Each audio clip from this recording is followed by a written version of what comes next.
you looking at, mother? Get the off me. Hey, what the you look? I need my $20. $100. No, Mom, calm down. You won't believe how much this customer did when he couldn't take in the truth. Get the out of here, man. Get the Out of here. Why are you standing behind me? Because you It's a bright and sunny day at the pawn shop. But hold on to your hats, because we're in for a wild ride. This cool and laid-back Albanian dude strolls in with a bunch of ancient comic books. When I say cool, I mean it. Like, look at this. Bless. Ganti, how you doing? What's your name? Ganti. Genty? Yeah. Where are you from? He's got dollar signs in his eyes, thinking they're worth a fortune. But is he in for a surprise or what? Les and Ashley, the shop owners, give them their usual warm welcome. The customer proudly showcases his prize comics, claiming they're from the groovy 70s and in mint condition. He's even bold enough to demand a whopping $2,000 for the lot. What? They are shocked. How much did you want for him? I was looking around 2,000, man. $2,000. But our savvy Ashley ain't falling for it. She spots the bent corners and unimpressive preservation, grilling the customer about their sorry state. Poor fella, he's speechless. Didn't see that coming, did he? Do you see the edges? That's just one of them. Come on. No, actually, that's all. Ashley cuts straight to the chase and offers a jaw-dropping $5 for the entire stack. Yep, you heard it right. A gigantic drop from his lofty $2,000 expectation. Naturally, our customer isn't happy with the lowball and tries to haggle. But kudos to Ashley and Les. They hold their ground, eventually nudging the price up to a massive $6. Come on, you guys, just work with me a little bit. Give me something, you know what I mean? 6? And that's when things go from zero to chaos. Our previously calm customer suddenly loses it, accusing the shop of playing mind games. Leslie tries to calm him down, reassuring him they're not joking around. But no, he won't take their word for it. He insists on verifying the authenticity of the comics, and Ashley's response takes him to new levels of shock. From the 1970s. So am I. I don't give a where you. Oh boy, buckle up, because it's all downhill from here. The customer starts swearing up a storm, slamming the table like a man possessed. He's convinced he's being duped, and boy is he fuming. Like you're playing me right now, because I know this is worth way more than $6. The situation gets so out of hand that a burly bodyguard has to step in and escort him out. But wait, there's more. Right before leaving, he pulls a move that really ticks off another customer. Talk about adding fuel to the fire. Get the off me. Hey, what the you look? Come here. Next thing you know, we're witnessing an impromptu street brawl right inside the shop. These two customers throw punches like they're in a heavyweight championship match. And let me tell you, it's a hilarious sight to behold. Come on, fuck me. You little bitch. Eventually, the bodyguards swoop in like superheroes and drag both fighters out. Man, talk about a show. After the dust settles, our Albanian friend tries to save face with a final quip. Looking a bit worse for wear, this customer brought in a set of fur coats. I'm good. How are you? Well, actually, I got bills to pay. I'm trying to get rid of some things. So how much money do you need? I need about $415. So $415? Even without being a professional, it's pretty clear to see that these coats are not made from real fur, to speak less of being made of lamb. This isn't lamb. That is lamb. That's not lamb. What is that in? That's lamb, honey. That's not real fur. I'm not gonna take that. There's no way she's going to be walking away with what she thought she would, or anything at all for that matter. This is Ashley that we're talking about, and she hasn't taken a fancy to even one of the coats. I'll take this one. $40. Who? $40. 4D? Are you serious? No, you're not serious. She was trying to milk as much as she could off of that one deal, but Ashley is dead set on her offer. Okay, give me $80. Come on. I can't. Sure you can.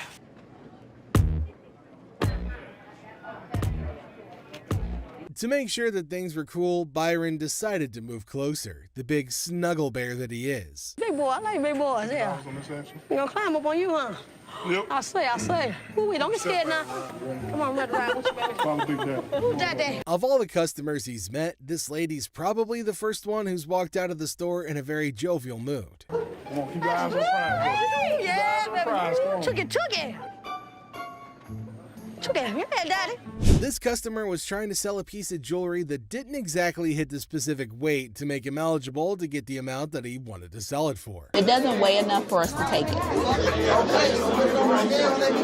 Ain't no gravity in my... That's a pretty bold request that he's made, especially to an employee of said store. He wants me to take my jewelry off and put it with his so I can give him more than $5. $5. $5. I'm sorry. That's all we can go. We're just not interested. $5. We're not interested. Before he can hold everyone else up, Les manages to get him away from the window. Thank you. So I can't get nothing for it? Nah, Ain't nothing gonna work? We're not interested. Can't nothing go with it. I don't know what else you got to go with it. I ain't got nothing to go with. I'm asking y'all for something to go with it. Instead of just getting out of the store after all their business is over, this man decided to take a seat in one of the chairs in the store, which is a big no-no. No, he can go.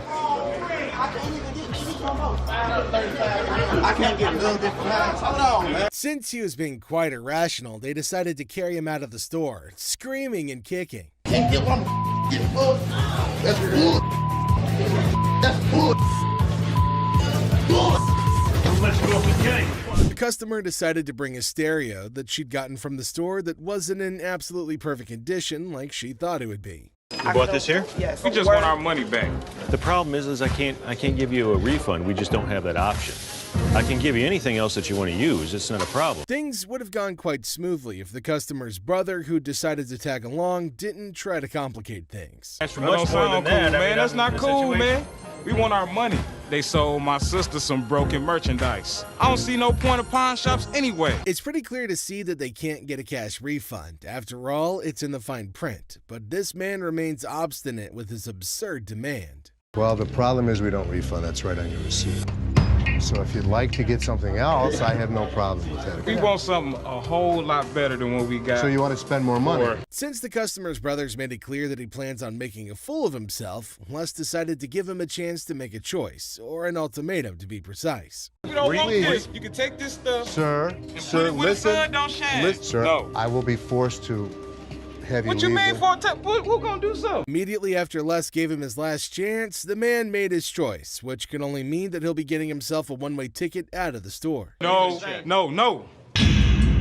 don't. Hey, why don't we come over on this side? Let's come on over on this side. Why don't we come over on this side? You won't be like that, man. They tried to escort him out as calmly as they could, but the man just wouldn't let up. Now, come on, man. You don't want to be stupid. They'd eventually reached an agreement and the repair was underway, but the man decided to burst in once again to cause a scene. No! Get off me, man! No! All he got in return was his forceful removal, despite the fact that he was kicking and screaming like a little baby. Thank you very much. All right, now. I come here all the time, so you just gonna mess it up for me? I've been thrown out a better place. So in walks this dude looking like he just stepped out of a heavy metal concert. Tattoos everywhere, face carved up like he had a disagreement with a razor blade. He's all like, hey, call me the devil. Seriously? Who does that? But hey, anyway, nice to meet you, Lucifer. Then he drops this bombshell. He's 2,500 years old. Seth's like, dude, you got me beat. Finally, someone older than my dad. But here's the kicker. He wants to swap his gold for some cash. Says money's the root of all evil. Yeah, buddy, you're really living the stereotype. 2,500 years old. Great. I finally got to meet somebody that's older than my dad. So how can I help you today? I want to get rid of this gold. Money's the root of all evil. This guy might take the cake for the weirdest guy that has ever walked through the store. How much you want? I could have gotten $650 for this stuff if I melted it down and sold it to my refinery. How about $500? Can't do it. It's $850 profit in this thing. So they're haggling. Seth offers $650, he wants $610, and they're dancing around like it's a satanic tango. But alas, the devil doesn't always get what he wants. Cue the sad violin. I guess we don't have a deal. So there Seth is, trying to make a deal with the devil, and he's all like, I want cash for my gold, and Seth's thinking, sure buddy, let me just grab my holy water. But seriously, with the negotiation, Seth offers him $650, he wants $610, and they're doing the demonic dance of the dollars. But in the end, no dice. No deal with the Prince of Darkness today, folks. Sorry, Satan. Maybe next time, bring a better pitchfork. Hi. Hi. I'm Ashley. I'm Nana. Nana. Mm-hmm. I called up here and I got an estimated price, and they told me that I could get $400 for these. You called up here and got an estimated price. Who'd you talk to? Nicole? Nicole. Over the phone? Yes, ma'am. But we don't see them over the phone. She's lying. Can I see your merchandise? You need to come in. You need to evaluate your earrings. We need to test them. Ashley introduces herself in a bubbly tone. Now Nana barges in, claiming that she was promised $400 for her 3-carat diamond earrings. She accuses Nicole of lying about the offer. Ashley calmly explains they need to evaluate the earrings in person. Nana demands $400 but gets offered $185 instead, triggering her outrage. Where Nikki at? Nikki. Nicole. Well, which is it, Nicole or Nikki? Listen, it's real diamonds. All I know is I need my $400. All right. So what you're saying is you're not gonna give me that $400, right? No, I'm not. And you're not gonna come in here demanding money from me. Nana insists on the $400, but Ashley stands her ground. Nana's frustration peaks and she frantically searches for Nikki, accusing everybody of disrespect. Chaos ensues as Nana's volume rises, demanding her mother money. Ashley remains composed, but Nana's confusion and persistence escalate the situation. I am because that's what I called for. And they told me that they was gonna give me $400. Now where the is Nikki at? Where the is Nikki at? Nikki! What? No, Nikki! Where this bitch at? She all of a sudden darted away from me, started screaming for Nikki. It was like a bat out of hell. Where this bitch? I don't need nobody to escort me out this bitch. All y'all. Okay, have a good day. And kiss my ass. Keep walking. Bye. Nana. You bitch. Oh, you mother. Give me a headache. Nana's outburst intensifies and she demands respect while causing a scene. Ashley calls for her removal, leading to a heated exchange. Nana storms out, hurling insults and leaving everybody exasperated. The encounter ends with Ashley lamenting Nana's departure, causing a headache in her wake, leaving the pawn shop in peace once again.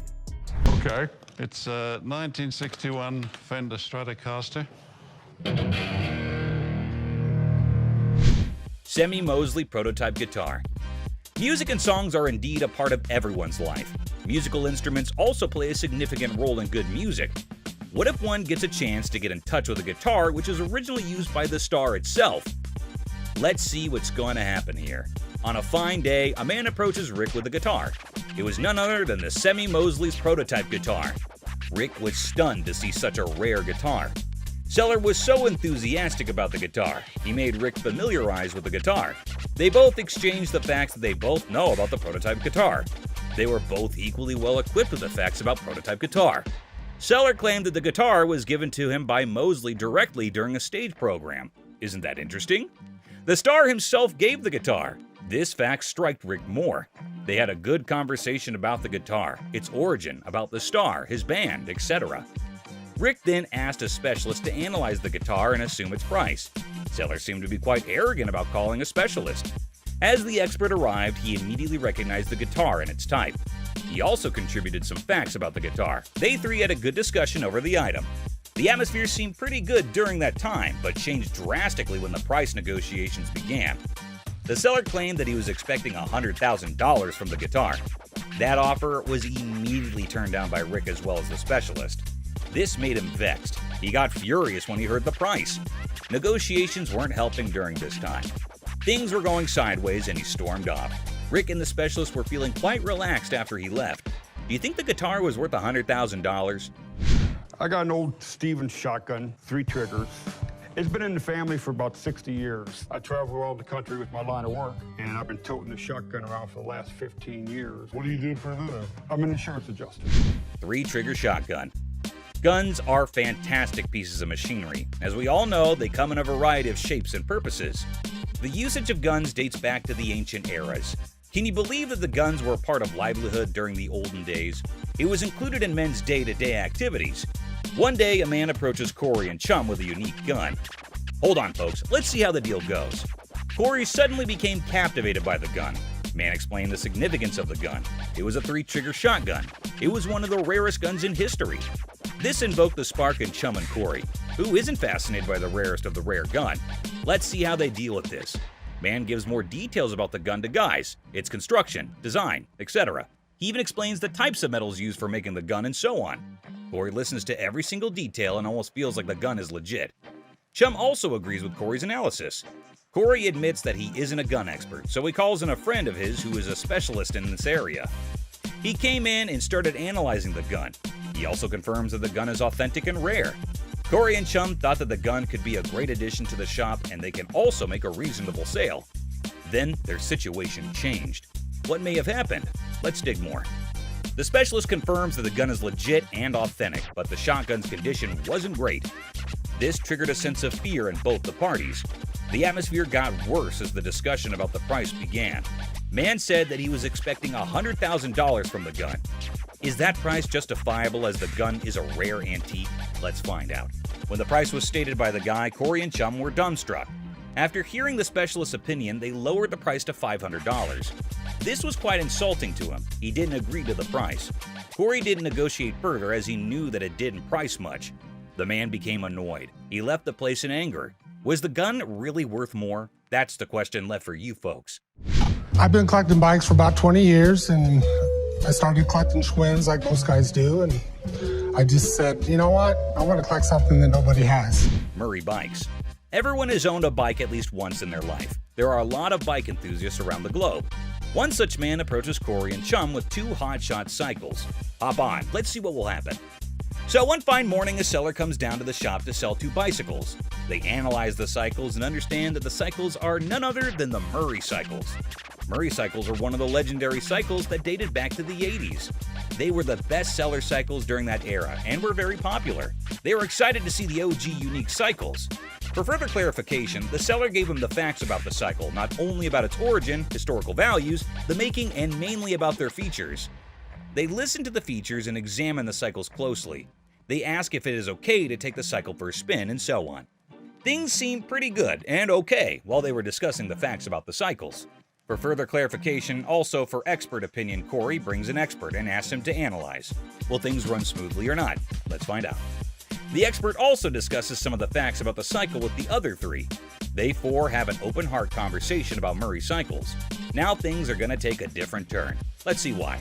Corey asks the seller how much he's expecting for the cycles, and he claims that he expects around $8,000 for both the cycles. This leaves Corey in shock. As they negotiate, Corey claims he can only buy it for $3,000. The seller seems to be in distress and not willing to sign the deal. He claims that the cycles can be traded for more than the above-mentioned price. Both of them disagree, and the seller leaves the place without signing the deal. It was indeed a cycle that fascinates all of us. Maybe Corey has different ideals and also focuses on what's good in the field of business and more. Disrespecting Ashley. This man is on the hunt through the shop, spotting a bed-cum table. He's got a plan for some store-wide spotlight drama. Look what he has to say. This is a sex table, baby, right? This actually... Get your ass over and shut up. Get off that bed. First No, of all. I ain't getting no. Get off that bed. Get kicked in the face. Look, come this way, baby. Who do you Come think here, you sexy. are to talk to me like Girl, that? if you let me, I'll be slapping that ass. He's probably forgotten where he's standing. And you know how they show punks the exit. Well, Les ain't having any of it. He's diving in for some sense talk. You know you're talking to, mother. Back up. Back up. my ass out of here. Really? We don't think so? Here's the way it's gonna work. You don't disrespect my daughter in my store. Get the out of here. Les, we go back, man. Disrespecting my daughter like that. Striking a nerve on a calm day. You go, Les. Someone needs a major attitude makeover. Time for a crash course in how not to be a jerk. You don't talk about my daughter that way. You understand that? You understand that? Yeah, man. You understand that? I got you. Don't with my kid. I'm sorry, man. You don't with my kid. I'm sorry, Les. I'm sorry, man. Get this off the property. What's going on out there? Do not go out there. Dirty couch. Fresh in a new city? The furniture hunt's on. And guess where you score budget-friendly items? Yup, the pawn shop. Have a look. We have used furniture, and we give deals. Our used furniture sometimes has things on it. Why is it so freaking dirty, man? Because it's used. That's why it's $397.77. Really? Well, I only got $200. What's the delay? dilemma here, man. Buying a used sofa at a pawn store and expecting showroom shine? Your brain might not function properly to have such an expectation, sir. Let me try this out, man. I'll tell you what, my shoes are cleaner than this couch. Then don't buy it. Make me a deal. I got cash in my pocket, man. Wow, Come on, 200 man. bucks. Come on. Did you catch the words he just uttered? Mr. Couch is clueless about the league he's stepping into. Time for him to gear up because less is on the horizon. Okay, it's time to go. Come on, man. Come on. Here we go. Yeah, come on, man. Here, come yeah, on. man. Come on. Right. Don't make my. Come on, man. This is how we do it in the D. Yeah. Walk out. Walk out, my man. Deal with the devil. Here's a spooky one. This might not be your regular Tuesday, because this time, the devil isn't at the crossroads, but at the pawn shop trying to sell his gold for cash. How old are you? 2,500 years old. Great. I finally got to meet somebody that's older than my dad. So how can I help you today? I want to get rid of this gold. I don't want gold. I want money. I think he's crazy.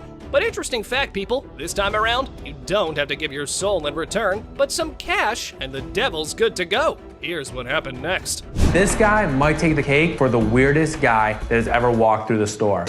How much you want? Tell me what you give me. I could have gotten $650 for this stuff. Can't do it. Maybe $650. Les hasn't ever made a deal with the devil. But this time around, he's willing to crack this one, being ready to outwit even the Mark Trickster. You want 610? I take $650. I can't give it to you.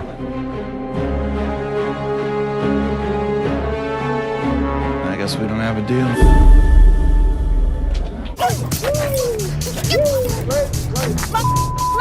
Watch your punk ass up, cause you ain't getting my car. I got my laptop home. I ain't leaving this bitch till you give me my money. I need my mother air Time to go. No. A customer struts in wearing a chicken costume, causing a stir. The Gold siblings, maintaining their humorous side, engage with the chicken-clad visitor. The customer, embracing his role, claims to be all about chicken and finger-sucking, adding a comical touch to the encounter. This what I do. I say I got chicken and finger sucking. Come for a plucking.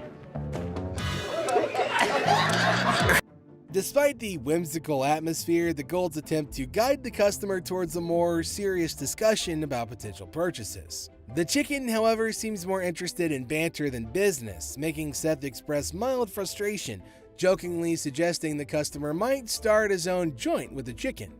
The fool. I want that right there. Dude, here's what I want you to do. Don't put the chicken on the counter. All right, look, everything I'm getting right here. You're spitting chicken on the counter. That's for you. When the chicken eyes a pricey watch worth $1,200, the humorous exchange takes a turn. Seth, trying to balance the humor in the business, nudges the customer to consider making a deal. The chicken, possibly more interested in the comedic aspect than the actual transaction, continues to engage in a playful banter. How much this cost? 1,200 bucks. 1,200 bucks. Are you seriously gonna buy something, or are you just, You ain't even let me see. I got lots of stuff for you to look at. Bro, look, I want. Dude. All right, look. As the situation unfolds, the Golds, especially Seth, playfully suggest making a deal while also subtly expressing a sense of being bothered.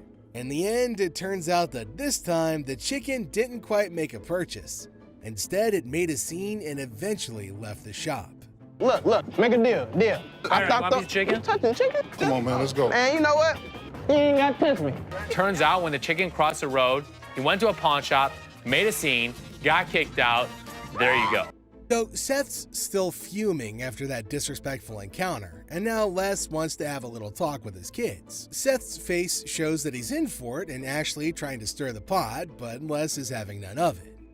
Les is like, "Come on, Seth and Ashley, let's chat." Seth's pain seems to have vanished in his anger. Les is pretty upset, and he's blaming Seth and his new system for the whole mess, even though it's pretty clear it was just an unreasonable customer causing a ruckus. Where the hell's Seth? Seth, come on with me. You too, Ashley, come on. This guy made me so angry, I don't even feel the pain anymore. Wow. I'm sick of this. Seth is trying to defend himself, but Les isn't having any of it. He's taken back control of the store and actually is trying to bring up sibling rivalry stuff, but Les shuts it down real quick. Tough love, you know? The guy out there screaming and yelling at me because that of something something that you did? Your system does not work, Seth. I've been watching it go down all day. This is so typical of my dad. He hasn't even given me a... Les is laying down the law, telling them people have been waiting too long and he's not interested in anyone kissing up to him. He's had enough for one day and just wants them to get back to work. No more arguing, just go back to work. Folks, classic dad move. Too long. Exactly. Stop kissing my ass. I had to deal with more than I should have today. So here's the deal. I'm in charge. Tell him I told you not to do it. I don't want to hear it. Just go back to work. It's pretty hilarious how some guys just can't handle it when the pawn shop won't drop big bucks on their trash. The pawn shop guy's like, sorry, not interested. And this dude flips out, calling for someone else like he's about to get the royal treatment. We're not interested. Let me speak to somebody else back there. Lame ass. I ain't really want much but a few bucks, but they was on some bull. Go get somebody for me, dog. This made me act up. Yeah, what's going on, man? What's going on, cuz? I was trying to tell your man, let me get a couple dollars, you know what I'm saying? About 30, 40. You know? Yeah, I'm not interested. He's all like, I wasn't asking for much, just a few bucks, you know, like 30 or 40. But reality check, buddy, the pawn shop isn't handing out cash for stuff they can't make money on. It's not a charity. This isn't UNICEF. That we couldn't make money on. There's times that we just can't take old merchandise. This was one of those times. Hey, yo, man, carry my out then. Y'all want to do like that, y'all. So he's getting all riled up, telling them to get somebody for him, and the poor pawn shop owner, Les, is just trying to keep his cool. He's surrounded by this guy acting all tough. You almost feel sorry for Les, who's doing his best not to lose it. But then this dude goes too far.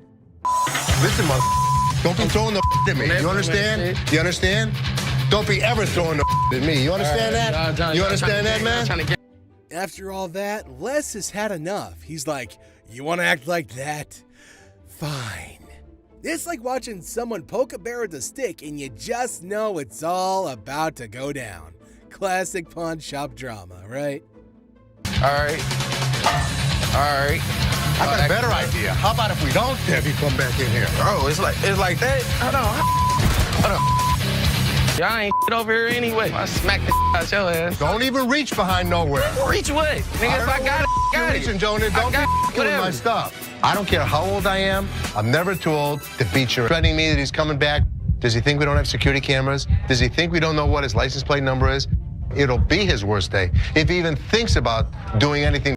Just another regular day at the pawn shop. Folks coming and going. Some with smiles, others not so much. Now here comes this guy strolling in hoping to snag $100 for his gold chain. The receptionist is all cool, approves the loan, everything seems pretty chill, right? Oh, bro, hold on, let me prove my point. Now here's a guy who walks in hoping to get a loan of $100 for his gold chain. And you know what? The receptionist happily agrees. Loan approved, right? How much would you like? $100. Okay. I can do the $100. Well, hold on to your butts because it's about to get wild.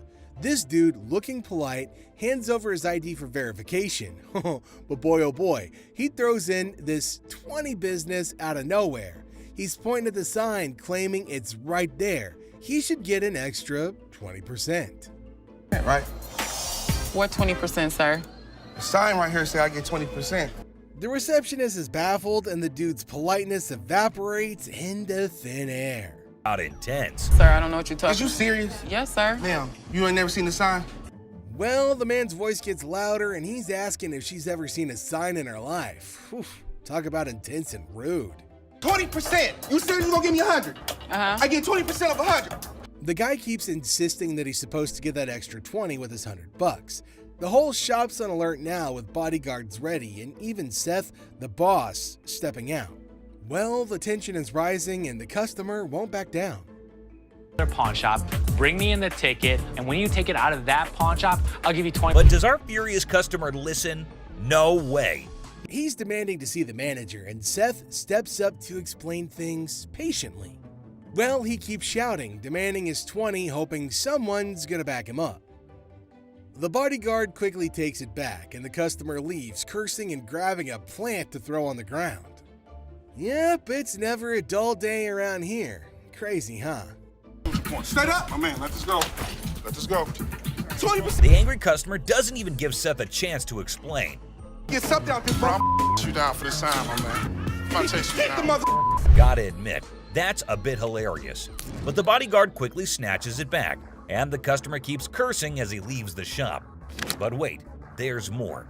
To show his anger, this guy grabs a harmless plant and throws it on the ground. $20 worth right there, bitches. Oh man, what the plant did? Well, as we close this journey through the pawn shop's chaotic moments, it's evident that Les Gold and his team navigate a unique realm where deals are not just transactions, but narratives, woven with tension, humor, and a little dash of the unexpected. Whether facing threats, family disputes, or the whims of eccentric customers, the pawn shop remains a stage where characters clash, emotions flare, and the pawnbroker's wit is constantly tested. With a swift resolution to this failed escapade, the girl finds herself unceremoniously escorted out of the store. Lesson learned: Ashley's scam radar is always on, and jumping over counters won't get you far in this pawn-filled drama.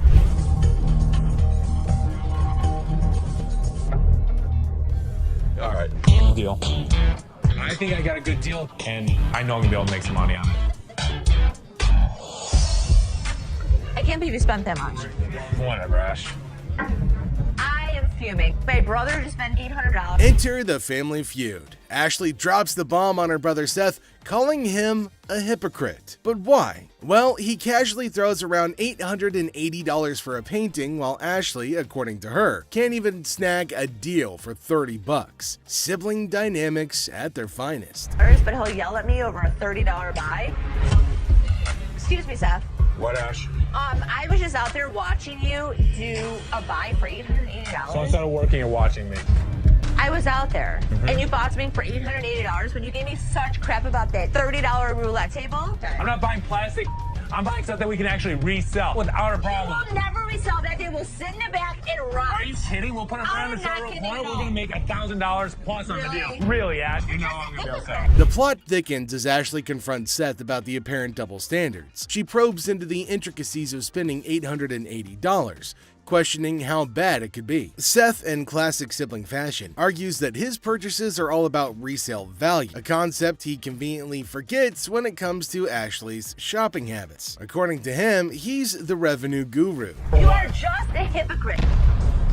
She was just being ridiculous. I just want her to stop talking. Ash, what do you want from me? Apologize to me. Apologize? Apologize because you're such a hypocrite. You know what, Ash? I'm sorry.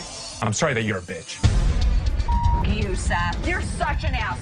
I am not going to forget the situation anytime soon. Seth better watch his back. Things heat up as Ashley demands an apology. Seth takes a nosedive into being the ultimate a-hole, apologizing for an $880 buy. Oh no. Instead, he hits her with a sorry not sorry for her supposed attitude, topping it off with a charming label. Well, let's just say that it rhymes with witch. Sibling rivalry reaches a whole new level on this show.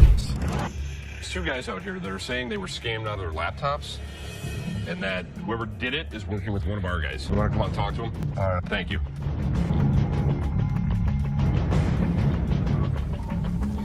Who is it? Les is hit with some unexpected news. A few guys claim that they've been pawned by a girl from the staff. Les, ever the detective, approaches the situation with a mix of suspicion and humor, wondering aloud if he's either unintentionally swindling customers or if bizarre customers have taken up a new form of thievery. Tell me. She pawned 2 of our laptops, and she told us she was gonna bring them out to the back. Somebody again. Okay, wait. You pawned something? Yes, she had to take it to When her. did you pawn it? Today. Today. She Okay. had to take it to her. And the money? Yes. These two kids come in and talk about have some girl pawn two laptops. The plot thickens as two disheveled DJs step into the scene, laptops held hostage. The atmosphere turns somber as the weight of the situation sinks in. It's a strange occurrence that has everyone wearing expressions of confusion and concern. Les, with his seasoned cool, casually queries about the laptop's ownership, revealing they're registered under the mysterious girl's name. Split the money 3 ways, and one of my employees was gonna walk it out the back door. Either this is a new way for my employees to steal from me. To contact the owner because we want to. I am the owner. I'm just trying to switch the ticket so she can't have them. And it's in her name. No, that's why I wanted to know if I can't do it. The tension rises, but Les doesn't crack under pressure. Maturely handling the situation, he asserts that he needs the lowdown to work his magic and get those laptops back where they belong. It's a pawn shop mystery, and Les is the detective determined to unravel the peculiar case of laptops and loyalties. Because your sign is saying that I can get 30 days of free cash. If you're a new customer with us, first 30 days, you can get interest-free loan. You only pay $1 for storage. But it's saying if I brought a friend with me that I can get 30 days of free cash. It's for an interest-free loan. Okay, so there came a woman at the counter. Let's see what she's gonna come up with. Is she asking for free money? I think she might possibly be mad, though it is kind of funny that she's got enough courage to come up and ask for money without investing anything. Now, the lady at the counter frowned and asked her if she paid or not. Intriguingly, she hasn't paid anything, but she's still asking for money. Holy shit, what's wrong with some people? You're just misreading it. No, you're misreading it. That's not what the y'all saying to say, bitch. It says I get free cash for 30 days in this month. You're not getting no free cash. Where does it say that? Who told you to get in there? You did. I'm not talking to you. I need my cash. I need my cash. It says it right here. Free cash. Oh, and to make matters worse, she started shouting at her. Everyone around started looking at her, wondering what the hell was going on. Seth and Les get a little furious as everybody's just standing around trying to figure out what's going on. She started bullying her, but the lady tried to explain to her again that she misunderstood the agreement and they're not just gonna give her free cash. But this lady's just not listening to anybody. Well, Seth then enters, so who knows what's gonna happen now. I brought my friend with me. If you get a loan and you refer a friend, you can get 30 days, interest free. That doesn't mean we're just gonna hand you cash. What do you have to pawn? Come on now. You don't have to talk. I'm Don't screaming. Can you read? Read what it says. I can read. I can read. People was waiting to get her. You don't have to pawn. Shut the Les entered and asked her whether she read the whole document or not, and she was not listening and constantly arguing and pointing to them as if they had done something wrong. Meanwhile, other women decided to intrude, and oh my god, it's gonna be funny. Looks like they've all decided to have a fight in the pawn shop. Wonder how that's all gonna end. And it looks like Les is gonna join in too. The other woman that just jumps in the middle. You gotta get in this. People gotta get out your ass. You gotta go.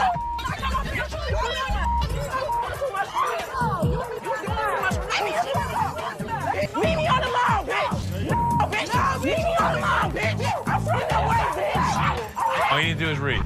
Now see the other women get in and start shouting at her as everybody behind her was waiting for her to get out of the queue. So they started fighting and now they're all having an immense fight. Everybody around is watching and laughing at them. Well, the guard had to go and break everything up. Well, at least they're all gonna get treated the same way, especially the one who created the mess. Pretty sure they're gonna hold him up and throw him out. And there they go, they're still shouting and fighting with each other as well. They really wanted to go at it, so we let them go at it in the parking lot for a little minute. All I saw was ass cracks and elbows. They were sent outside and they started beating on each other, holding each other by their hair. Man, they beat the crap out of each other and people around them were just watching and waiting and having a curious but funny conversation about their nonsense. Talk about a hella cringe episode. It's a reminder that in the crazy world of pawn shops, you never know what surprises are waiting around the corner. It's like a never-ending treasure hunt, and we're loving every minute of it. We're waiting for your cab. It arrives, and bam! A pirate ship vehicle pulls up. Believe it or not, folks, pirate ships are real. How cool is that? Shiver me timbers. Let's dig into more detail. Buck's mischievous grin invited the pawn shop guy to inspect his street-legal pirate ship, leaving him in disbelief at the ship rolling on the road. Chumley, intrigued, joined Buck for a spin. both eagerly anticipating Rick's mysterious response. Buck, bursting with enthusiasm, showcased every detail, building suspense for Rick's impending reaction, creating a thrilling wait. Woo! I'm on a boat! What's up, ladies? As we explore the boat's details, prepare to be mesmerized. Buck's turned it into a luxurious entertainment-packed ship with TV and laser beams. Buck's living in a fantasy, folks. He bumped the price to $250,000, leaving Chumlee stunned with a $100,000 offer. Bargaining ensues, but hold on. Rick's entering the scene. Things are about to get even more interesting, don't you think? No, that's bull. Whatever. Oh, sorry. $250,000 for a pirate ship? Buck storms off in anger, but if you're in the market, he's your guy. Ahoy, mateys! Now, speaking of high prices, would you consider a $5,000 spectacle? Mr. Vital tempts Corey and Chumlee with a priceless 18th century onyx diamond and platinum flip spectacles. Who needs such luxury just to read?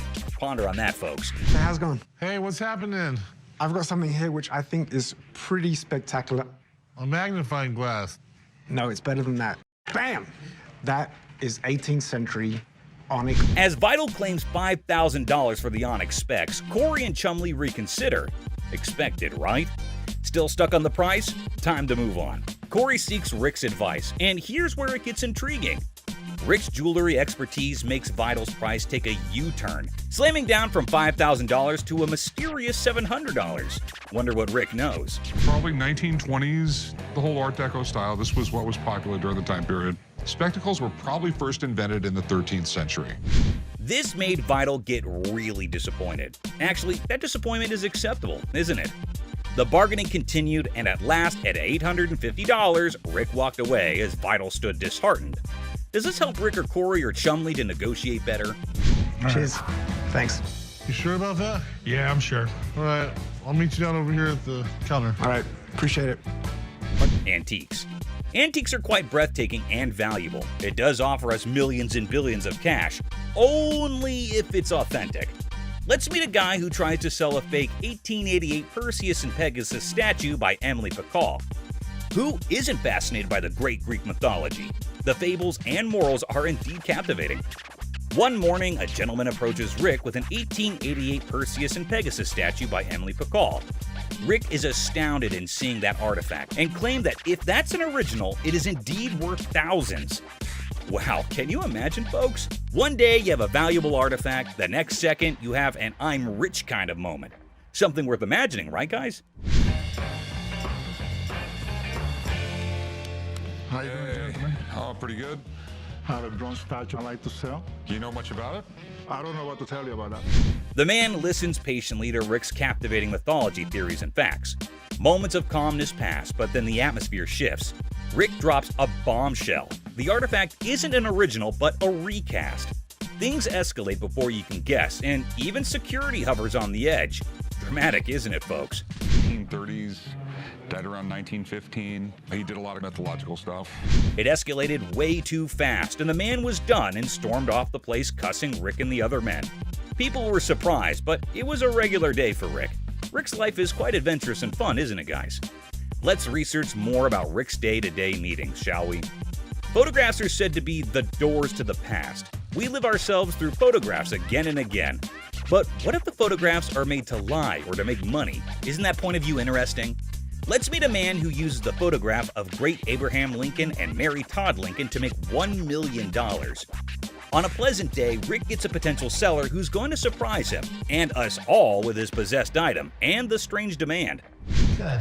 So here we go. Gorgeous. It's supposed to be Abraham Lincoln and Mary Todd Lincoln. Chumlee grows suspicious of the Abraham Lincoln and Mary Todd Lincoln photograph. Surprising? Not really. Rick steps in, emphasizing the need for a master's eye before sealing the deal. Confusion ensues, prompting Rick to call in Maureen, an expert. Maureen declares the photo illegitimate, sparking tension between Rick and the seller. Spicy, right? Now, the absurd unfolds. The seller demands a whopping $1 million for the photograph, leaving the crew and us, the audience, utterly speechless. The man has left us hanging. What's really going on here? In 10 years. I'm honest to God. I know, you think this is worth $1 million? Isn't that correct, guys? Anyways, Rick didn't encourage the guy, which led to the repercussions between them.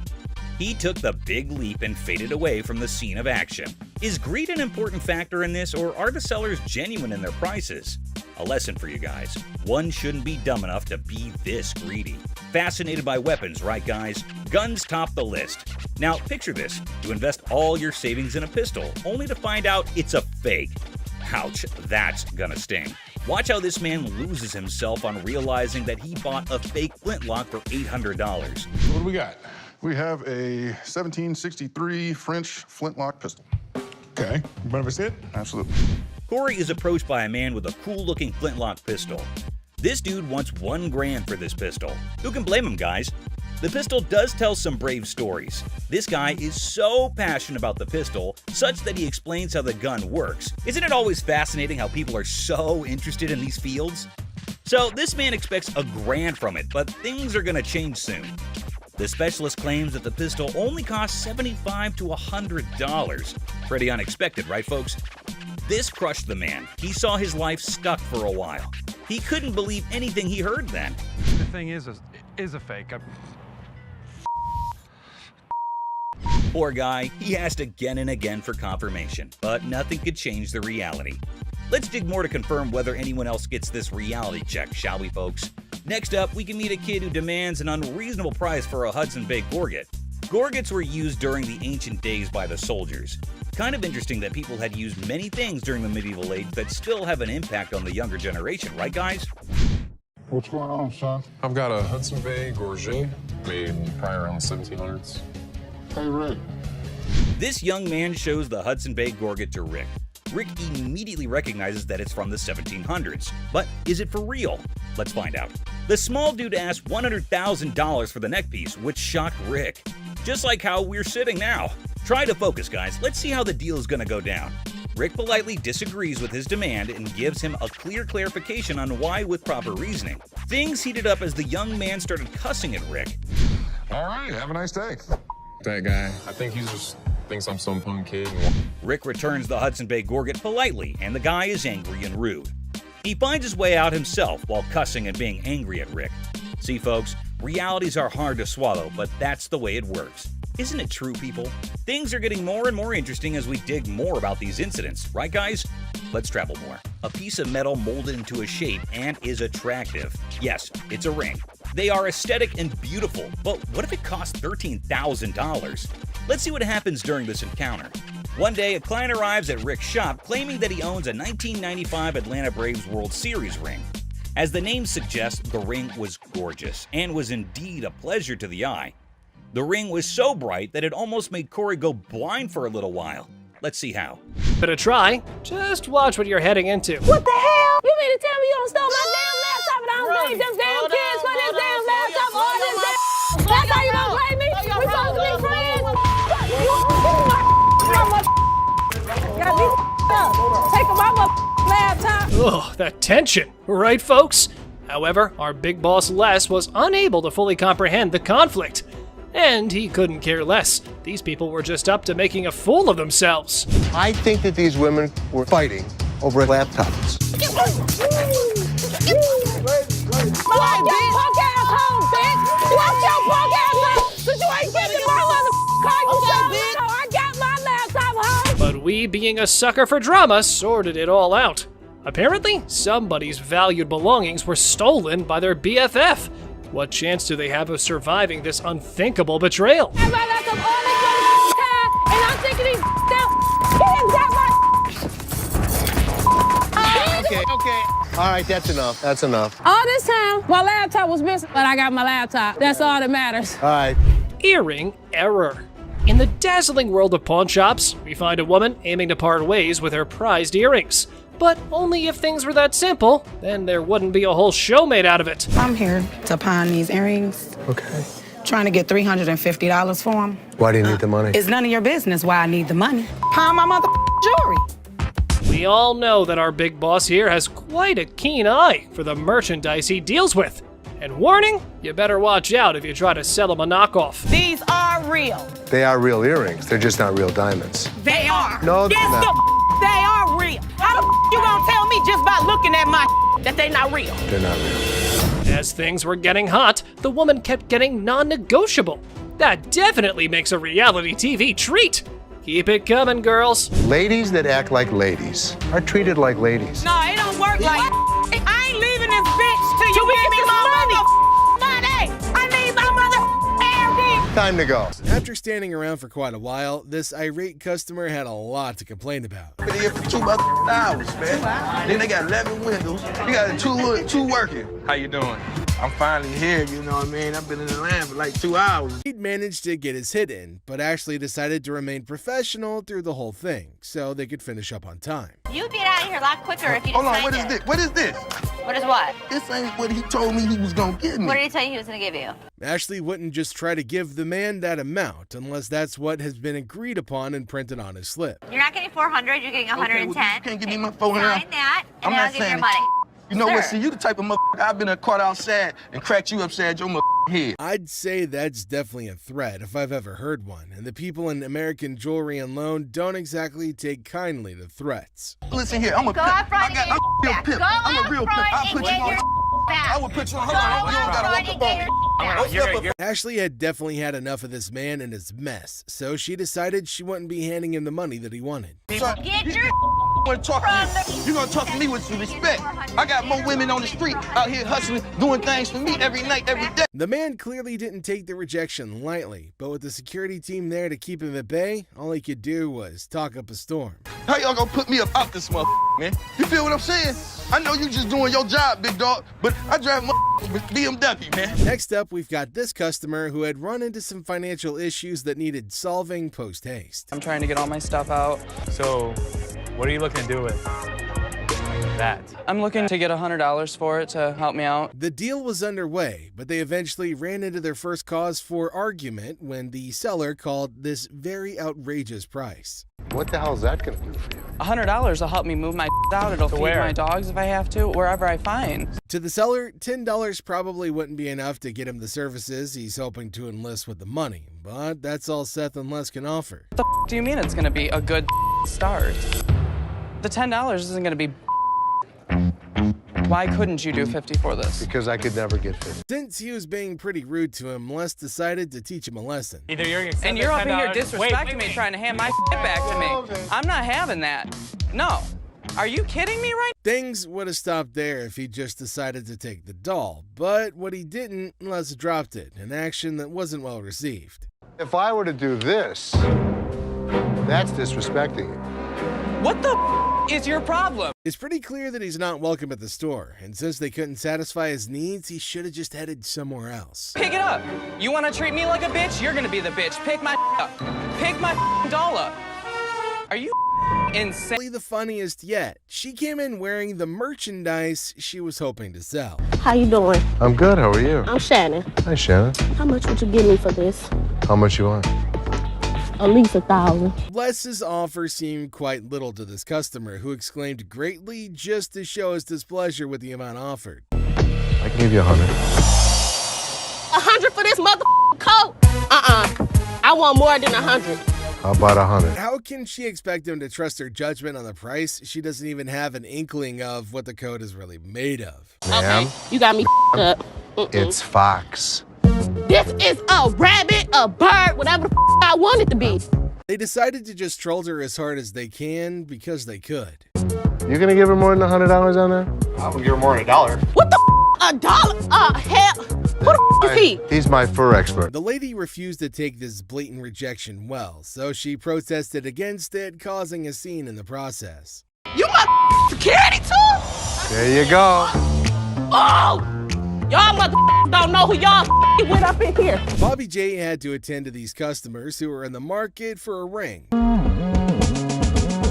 I'm gonna pose my boyfriend. Tomorrow's our 6th anniversary, 6 years anniversary. Really? Yes. With jokes being thrown around and the likes, you'd have thought things might just end differently from the others this time. Okay, so what size, do you know the size that he is, or ring-wise? Oh, I thought you was talking about that size. I was like, that is too personal now. No, I'm not. Bobby tried his best, putting them through as they went round checking the set of rings they had available at the store. Now, I gotta practice now. I'm gonna pretend like I'm close to you, okay? Oh. That's pretty uncomfortable, but for the grind, Bobby had no choice other than to offer himself up. Now, Tay-Tay, we've been together for a while. Will you marry me?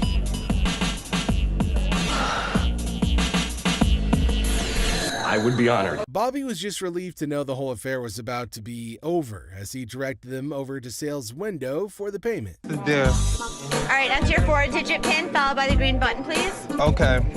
Decline. It's declined. It is not declining. You better, It's okay. Hell no. Things were strained between them all, but it got even worse when Ashley made a very terrible mistake. No, look. Your ass is gonna give me that ring. Sir, listen. Sir. Who you calling sir? Since they couldn't calm the customer down, they had no other option than to toss her out. This is my anniversary now. No, act like a lady. I am acting like a lady, but she gonna sit there and call me. No, she gonna sit there and call me sir. Oh my God. To start off this deal, Les and the customer had a little argument over the right procedure for authenticating diamond earrings. Rather than carry on wasting his time with a pointless conversation, Les decided to settle for business. Her problem was. It was a day just like any other. Well, it was until Ashley was confronted by a very pissed off customer. I paid $500 for this earring, and look what this done did to my ear. Ugh. From how rapidly he fired out his complaints, Ashley tried to make him repeat the issues that he's got. You want me Can to I get figure my money out? back? You want me to figure out why your ear's turning a different color? Is that a real diamond? I look at his earring that he says is turning his ear green, and it's a fake diamond with a fake metal. He might have switched the earrings out for another, thinking that he can get himself some cash at the business's expense. I got my lawyer with me. This is wrong. Show me your card. I don't have a card with me. What law firm do you work for? It's not important. It is. With how elusive the supposed attorney was being when asked to reveal his identity, it's quite clear to see that he might be a fake the man brought along. This is my attorney. Would you like to meet my attorney? I want my money.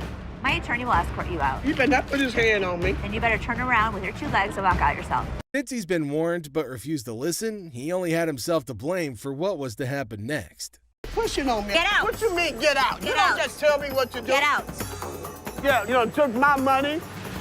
Just sold me a bold earring. Les had to attend to this customer who came in accusing them of having sold her a fake purse. Hi. I want my money back. I paid you $500 for this purse. I want my money back.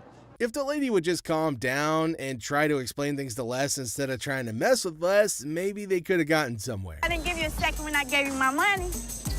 Ma'am, I'm trying not to really You lose took my control. money and I won't. Show me the receipt. Well, she managed to calmly explain things to Les this time, which he couldn't be more than grateful for. This is tarnished. You know what that stands for? What is MK? Lighting a cigarette in a store filled with items that could easily be set ablaze isn't exactly advisable, and despite their attempts to get her to stop, this lady remained obstinate. Get your hands off me. I'm not. Put your cigarette out. Put it out. Get your hands off me. Put your cigarette Get out. your hands off me and I'll put it out. With great confidence, rather than cave into her demands, Les made Byron escort her out of the store. The earth is shaking. Oh my God! Oh my God! The ground is moving like... A mother and daughter who thought they had won big at a slot machine in the store, an aspiring singer trying to build her own fan base with the wrong crowd, and a guy who thought he could get a job when he just showed up for the first time. These are the biggest clowns on Hardcore Pawn. You looking at, mother? Get the off me. Hey, what the you look? I need my $20. I want $100. No, Mom, calm down. You won't believe how much this customer did when he couldn't take in the truth. Get the out of here, man. Get the out of here. Why are you standing behind me? Because you... It's a bright and sunny day at the pawn shop, but hold on to your hats because we're in for a wild ride. This cool and laid-back Albanian dude strolls in with a bunch of ancient comic books. When I say cool, I mean it. Like, look at this. Les. Ganti, how you doing? What's your name? Ganti. Genty? Yeah. Where are you from? He's got dollar signs in his eyes, thinking they're worth a fortune. But is he in for a surprise or what? Les and Ashley, the shop owners, give them their usual warm welcome. The customer proudly showcases his prize comics, claiming they're from the groovy 70s and in mint condition. He's even bold enough to demand a whopping $2,000 for the lot. What? They are shocked. How much did you want for him? I was looking around 2,000, man. $2,000? But our savvy Ashley ain't falling for it. She spots the bent corners and unimpressive preservation, grilling the customer about their sorry state. Poor fella, he's speechless. Didn't see that coming, did he? Do you see the edges? That's just one of them. Come on. No, actually, that's all. Ashley cuts straight to the chase and offers a jaw-dropping $5 for the entire stack. Yep, you heard it right. A gigantic drop from his lofty $2,000 expectation. Naturally, our customer isn't happy with the lowball and tries to haggle. But kudos to Ashley and Les. They hold their ground, eventually nudging the price up to a massive $6. Come on, you guys, just work with me a little bit. Give me something, you know what I mean? 6? And that's when things go from zero to chaos. Our previously calm customer suddenly loses it, accusing the shop of playing mind games. Leslie tries to calm him down, reassuring him they're not joking around. But no, he won't take their word for it. He insists on verifying the authenticity of the comics, and Ashley's response takes him to new levels of shock. From the 1970s. So am I. I don't go for you. Oh boy, buckle up, because it's all downhill from here. The customer starts swearing up a storm, slamming the table like a man possessed. He's convinced he's being duped, and boy is he fuming. Like you're playing me right now, because I know this is worth way more than $6. The situation gets so out of hand that a burly bodyguard has to step in and escort him out. But wait, there's more. Right before leaving, he pulls a move that really ticks off another customer. Talk about adding fuel to the fire. Get the off me. Hey, what the you look? Come here. Next thing you know, we're witnessing an impromptu street brawl right inside the shop. These two customers throw punches like they're in a heavyweight championship match. And let me tell you, it's a hilarious sight to behold. Someone fuck me. Oh, these guys are you little bitch. Eventually, the bodyguards swoop in like superheroes and drag both fighters out. Man, talk about a show. After the dust settles, our Albanian friend tries to save face with a final quip. I'm Albanian, baby! Well, my friend, you've certainly lived up to that fiery reputation of yours. What a roller coaster of a pawn shop experience, folks. Next up, just another regular day at the pawn shop. People coming and going. Some happy, some not so much. $100. Hold on, bro. Hold on. Let me prove my point. Now here's a guy who walks in hoping to get a loan of $100 for his gold chain. And you know what? The receptionist happily agrees. Loan approved, right? How much would you like? $100. Okay. I can do the $100. Well, hold your horses, because this is where things go haywire. This customer seems all polite and even hands over his ID for verification. But then he brings up this 20% business, as it's written on the sign right there. The receptionist is completely lost, and the customer starts explaining how he should get 20% added to the $100 loan, making it $120. Put my 20%, right? What 20%, sir? The sign right here say I get 20%. But the poor receptionist has no clue what he's talking about. Politeness goes out the window, folks. The man's anger instantly flares up when he realizes the receptionist is clueless.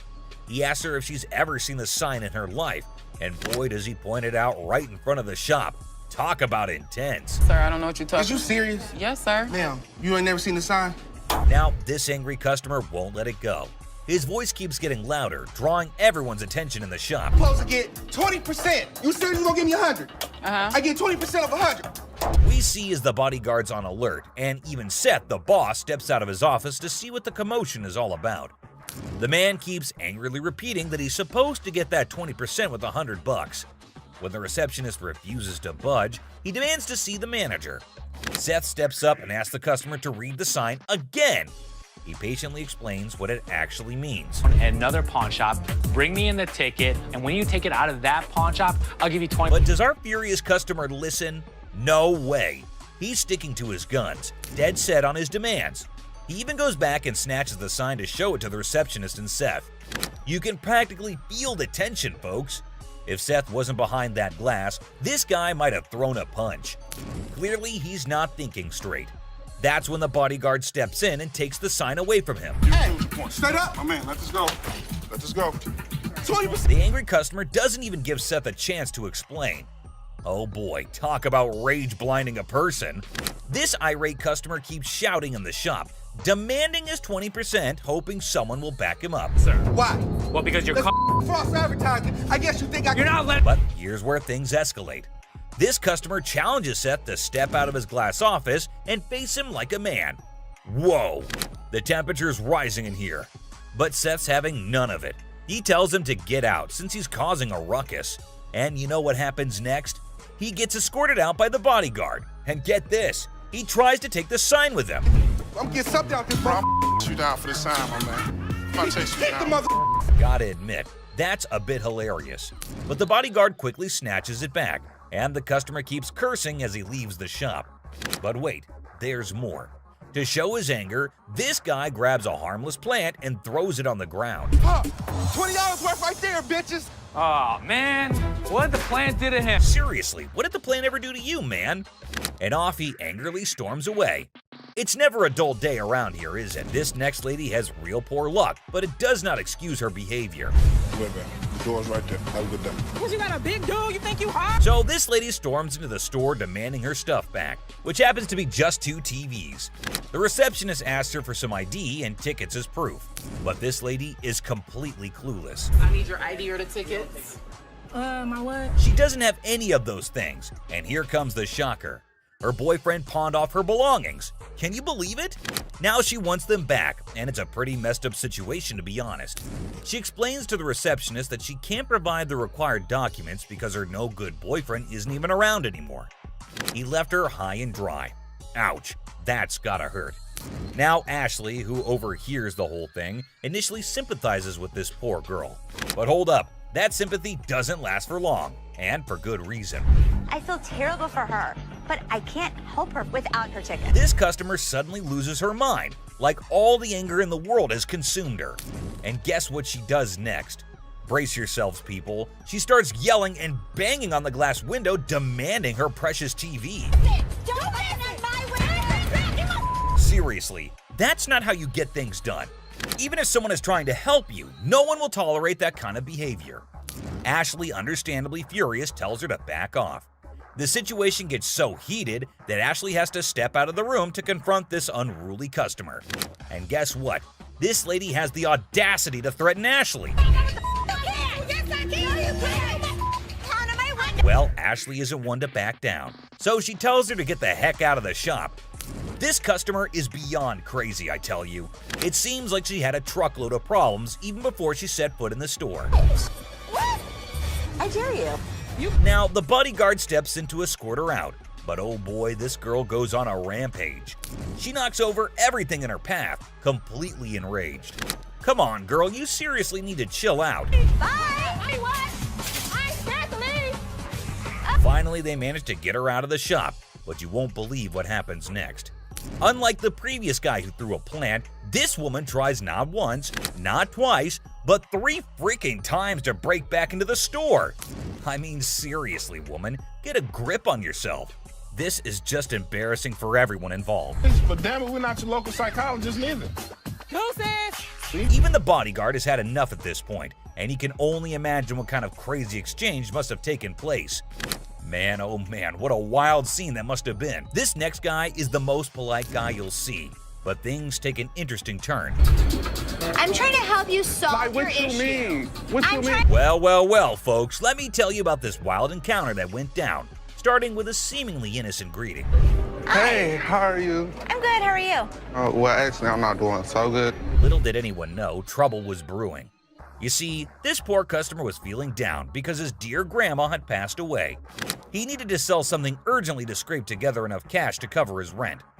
Now that's a tough spot to be in, right? Enter Ashley, a real gem of a person. She genuinely empathized with this guy and offered a helping hand. So the dude decides to sell his late grandma's ring, thinking it's made of real gold and worth a fortune. Ashley, being the responsible gal she is, takes a good look at the ring to verify its authenticity. And guess what? It's not the real deal, folks. It's as fake as a knockoff Rolex. Okay. Do you have anything? Naturally, Ashley breaks the news to the guy and asks if he's got anything else to pawn instead. But this fella, he ain't buying it. He's convinced that Ashley's got it all wrong, and he wasted his precious time chatting with her. Well, hold your horses, buddy. Ashley calmly reassures him that his time wasn't wasted and suggested he could pawn his TV instead. But oh boy, this suggestion hit a nerve. He starts acting all weird and uncooperative, throwing a tantrum. TV. You can pawn your TV. What the I look like? Now, here's where things get intense. Ashley's just trying her darn best to help this guy out, but he's not having it. He demands his ring back and starts searching for someone else to deal with. I'm trying to do whatever I can to help him. It's not making no sense. And when Ashley tries to explain that she's simply doing her job to lend a hand, it's like a switch flip inside this guy's head. He goes ballistic, questioning Ashley's every move and acting all erratic. It's honestly a bit scary, folks. Believe it or not, this fella has the audacity to tell Ashley to lower her voice, even though he's the one causing all the ruckus. Talk about pushing boundaries. He even has the nerve to put his hand on her face trying to belittle her. And get this, he's not even listening. Lower your voice. Don't Lower your tell voice. me Lower what your to do. voice. Don't Lower your push your- voice. He's busy with his threats, making Ashley's job even harder. But our girl Ashley, bless her heart, stands her ground like a champ. But wait for it, folks. Here comes the jaw-dropping twist. Out of nowhere, a hero emerges. My face. Lower your Don't voice. put your You got finger me. in my face. No, you got me. Bam! This mysterious stranger slams our angry customer to the ground, WWE style. Can you believe it? And that's not all, folks. This hero then grabs the unruly fella and drags him out of the place. Because guess what? The dude still won't quit. On the ground. On the ground. On the ground, mother. He keeps up with his nonsense, making threats and vowing to return for more. Seriously, what on earth did Ashley ever do to deserve this kind of treatment?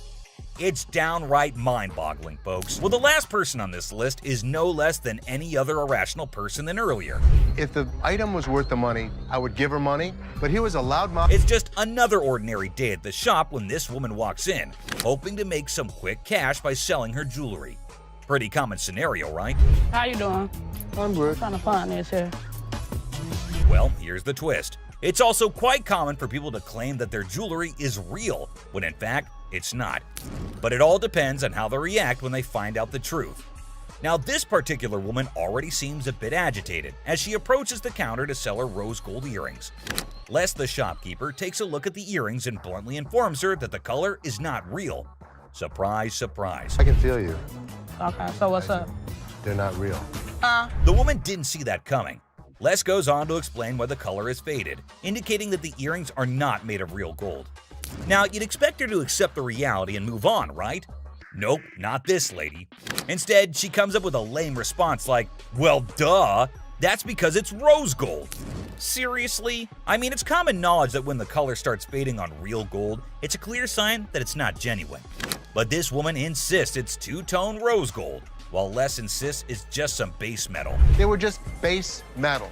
It's not gold. Base metal is going to turn colors when you put chemicals on it. Come on, lady, listen to the expert here instead of getting all rude.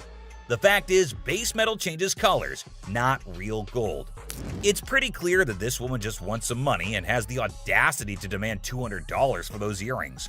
And as if being rude wasn't enough, she starts hurling abuse at poor Les. That real rose gold earrings, man, I need $200 right now. What the is the... Talk about being confused and disrespected. I can't blame Les for not taking that kind of nonsense. So the bodyguard steps in to escort the woman out of the shop. But guess what? She keeps insisting that she wants her money and even asks the bodyguard to check the earrings again. Seriously, lady, drop it already. Here's the funny part, and you'll never guess what Les did next. Yeah. You want me to wrap these up? Yes, he did that. I mean, why bother with someone who refuses to listen, right? Eventually, the woman is escorted out by Les and the bodyguard. But she doesn't give up that easily. She actually tries to break into the shop not once, not twice, but 3 times. I can't help but feel secondhand embarrassment for her. It's like witnessing pure insanity. I can't tell. He's out. In conclusion, this woman's behavior was out of line. Instead of accepting the truth and moving on, she chose to be rude, abusive, and persistent. It's a good thing Les and the bodyguard stood their ground and didn't let her disrupt the shop. Let's hope she learns a lesson from this and thinks twice before causing such a scene in the future. My dad truly believed that this glass could be something. Space for years. And you never know what surprises will walk through that door. Today we've got Seth bringing in something that's blowing everyone's mind, and boy is he in for a shock.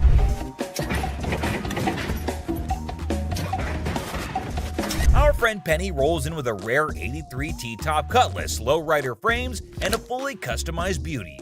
Whoa, whoa, whoa! This is the stuff dreams are made of. These babies are like finding a needle in a haystack these days, and you can see Seth's eyes light up with excitement. Easy there, Seth, don't get too carried away. We see all types of old cars come through the store. Does it do the four-wheel hop? It could if you wanted it to. This amazing car is decked out with 4 switches and can hop up to 72 inches in the front. And guess what? If you're up for it, it can even do a 4-wheel hop. Talk about a versatile ride. If you wanted it to, it's equipped to. But it's very rare we see a tricked out car that actually jumps off the ground. This car is the real deal, folks. It's got all the bells and whistles you could imagine. How often do you come across a fully equipped ride like this? Seth can't help but admit that it's incredibly rare to see a car that's not only fully customized, but can also jump off the ground. He can't resist showing off, telling us about the car's 4 hydraulic pumps and a whopping 14 deep cycle batteries. More batteries mean more power, right? Seth and his buddy can't resist the temptation to hop in and experience it firsthand. And let me tell you, they are having a blast.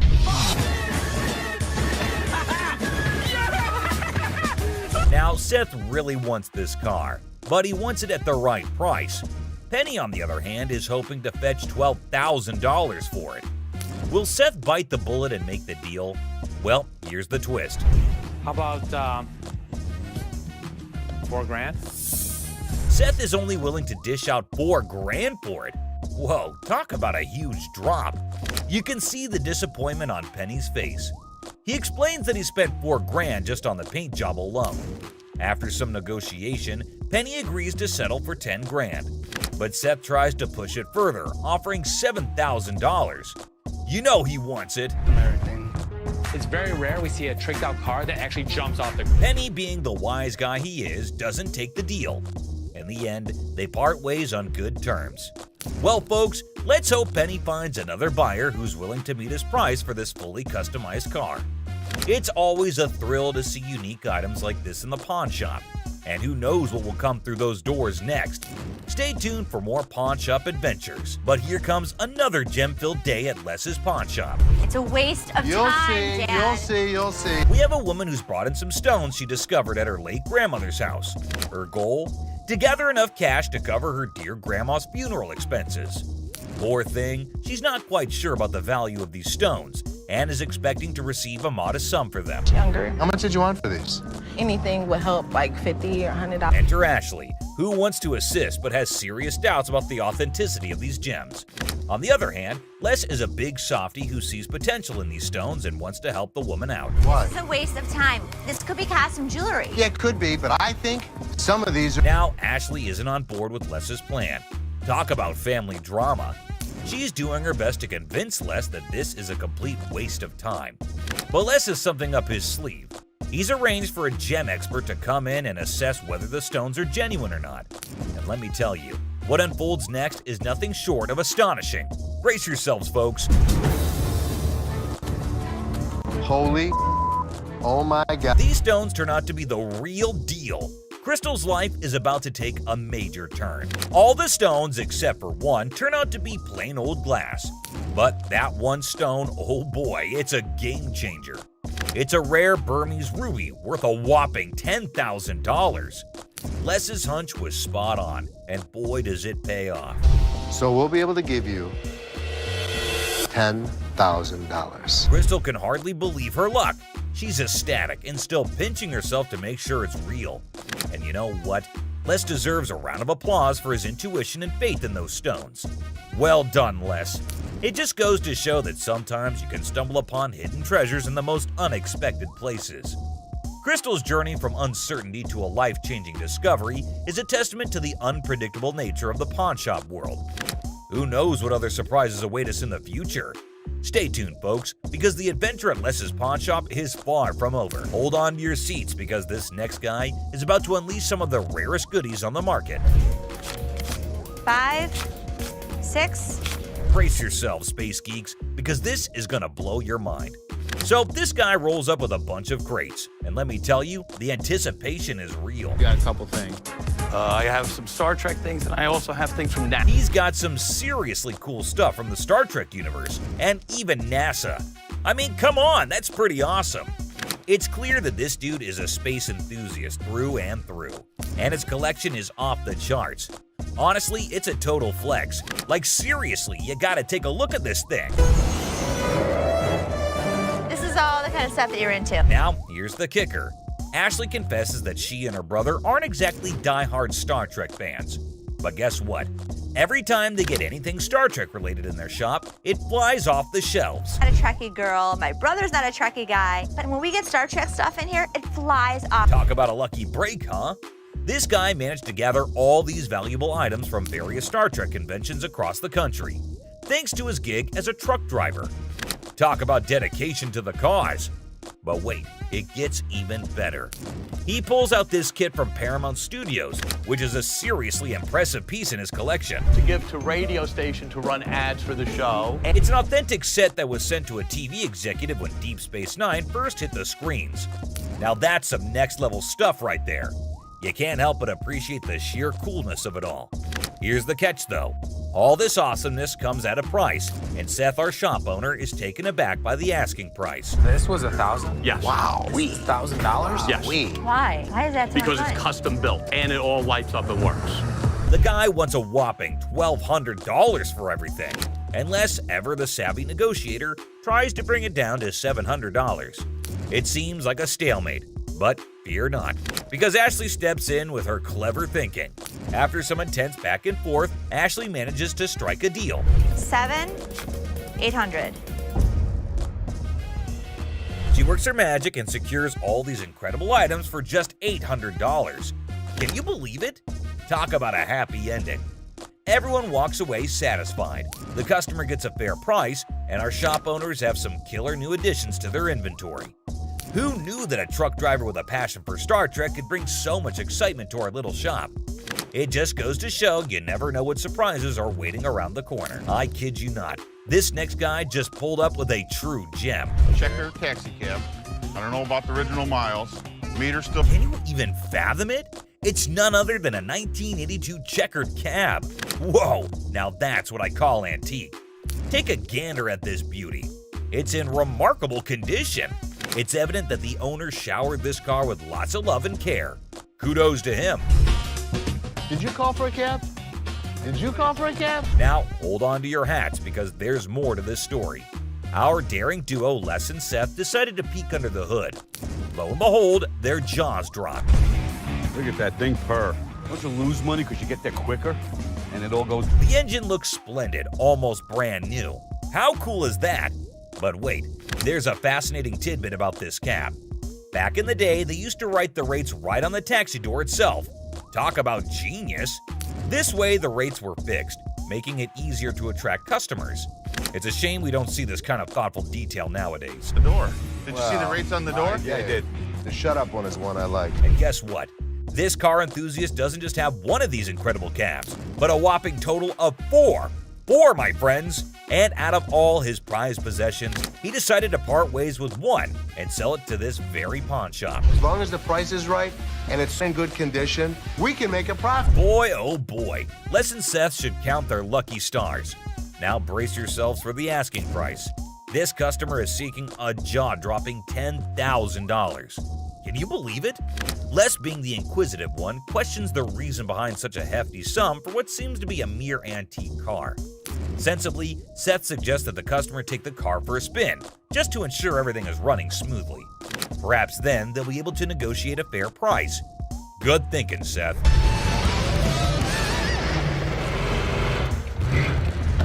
Les, ever the insightful one, recognizes that this is not just any ordinary car. It's a masterpiece, a truly unique item. Plus, considering its excellent condition, they can actually turn a profit from it. However, much to their disappointment, the customer refuses to budge below $8,500. Sadly, no deal can be made today. Nonetheless, Les wishes him luck, and we join him in hoping that the right buyer comes along for this exceptional ride. Fingers crossed, this next guy brought in something, and you won't believe what it is. You want $950? This guy walked in all eager to sell something big, and boy did he deliver. When he unveiled the item, everyone's jaws hit the floor. Well, I hear you guys buy silver. We do. That's a Silver Surfer. I'm talking about a life-size Silver Surfer from the Fantastic Four. Can you believe it? This thing is massive and made entirely of silver. It's a sight to behold. Now, let me fill you in on the backstory. This customer explains that this Silver Surfer was actually a display piece for the movie Fantastic Four: Rise of the Silver Surfer. They made a total of 1,500 of these bad boys. Can you imagine? But here's the kicker. Is it actually silver? This is literally just a regular mannequin and plywood. The customer reveals that this is just a regular mannequin covered in a vacuum metal plastic wrap. He actually got it from a movie theater where he used to advertise. And get this, he owns his own comic book store. I advertise that, and I own a comic book store. I said, and that's how he managed to convince the set designer to let him take it home. And the next day, it was proudly displayed in his shop for the next 5 years. Talk about a cool collector's item. Now hold on to your seats, because things are about to get interesting. This guy is asking for a whopping $2,000 for the Silver Surfer. And let me tell you, he seems pretty darn adamant about it. Like, take a look at this. I want $2,000 for it.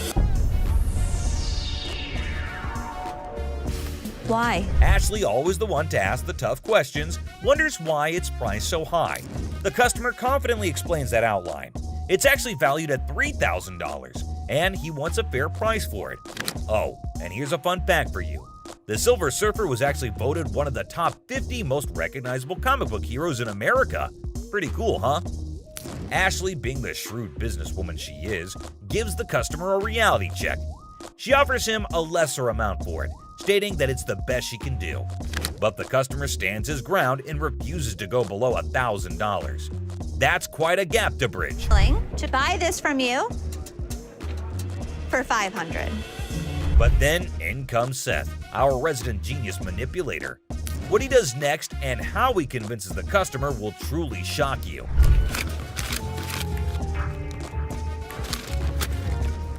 Yes, did you see that? He slyly takes out the money, slaps it on the desk right in front of the customer, and presents him with a take it or leave it offer of $900. The tension is palpable.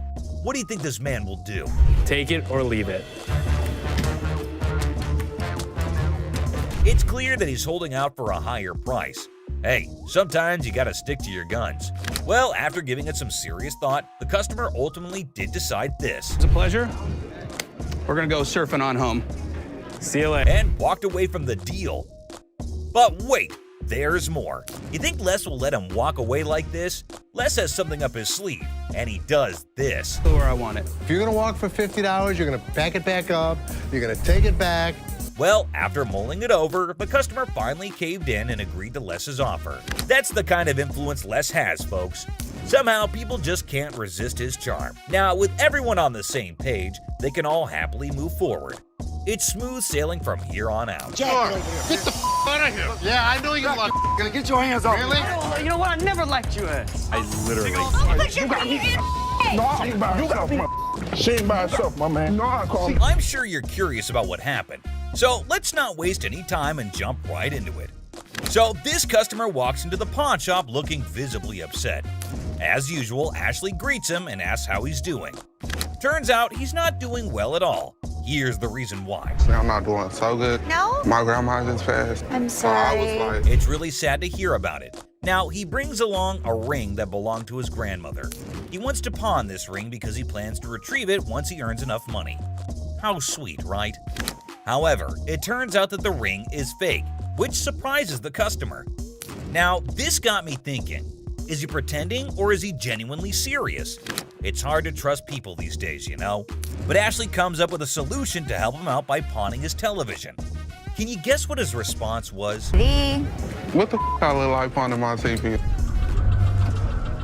He starts getting rude with Ashley, which escalates into a heated argument. Then he demands his ring back, and not only that, he insists on being helped by another employee because he's annoyed with Ashley. And guess what happens next? Put your finger in my face! Don't put your finger in... Yep, that's how he ended up there. Crazy, isn't it? This customer's behavior became even more disrespectful. Just to prove that Ashley was completely wrong and useless, that's when, as you saw, the big guy steps in and knocks him down. But he continues to yell and curse at her. Eventually, Byron forcefully removes him from the shop. You got me up. No, let's go. Man, let me go. Let me go, man. Just when he thought everything had settled down, the customer goes ahead and threatens Ashley, saying he'll come back to get her. Oh dear, that's the biggest mistake he made since entering the shop. We all know what happens when someone messes with Ashley, right? Well, brace yourself and see it for yourself. On the ground. On the ground. On the ground.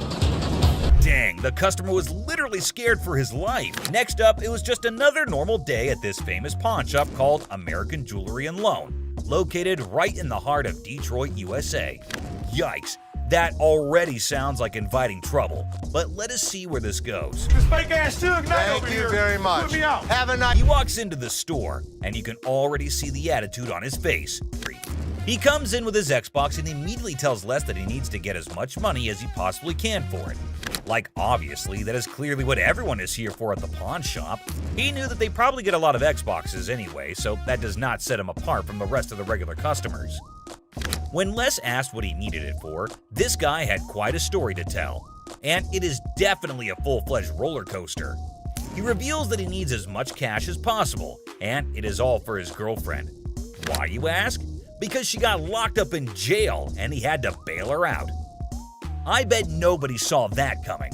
This dude walks in and starts spilling some seriously bizarre beans. Now, Les wasn't sure if this guy was pulling his leg or being dead serious. But being the champ he is, he decided to hear him out anyway. So, here's the deal. This customer claims that his girlfriend, who happens to be a dancer, got nabbed by the cops the other night. And get this, they're accusing her of being involved in, wait for it, prostitution. Yeah, you heard that right. But our friend here is absolutely convinced that there's no way in heck that his lady is mixed up in that kind of stuff. Or maybe, just maybe, he's living in denial. Tough spot to be in, huh? I don't know about you, but I'm itching to find out what happens next in this mind-boggling tale. Will the truth come out? Is this guy delusional or are the cops mistaken? And here's what they had to say to justify his beliefs. That's a lie. She's a really good girl. I love her. Okay. She cleans, she cooks. She's nice. Well, I do not know about you, but cooking and cleaning does not make anybody a saint in the slightest. And Les was clearly not here for his unreasonable demands. Take a look at his reaction. I need $300. Immediately, this customer gets enraged and begins demanding $300 for his Xbox, as if he was in a position to mark the prices.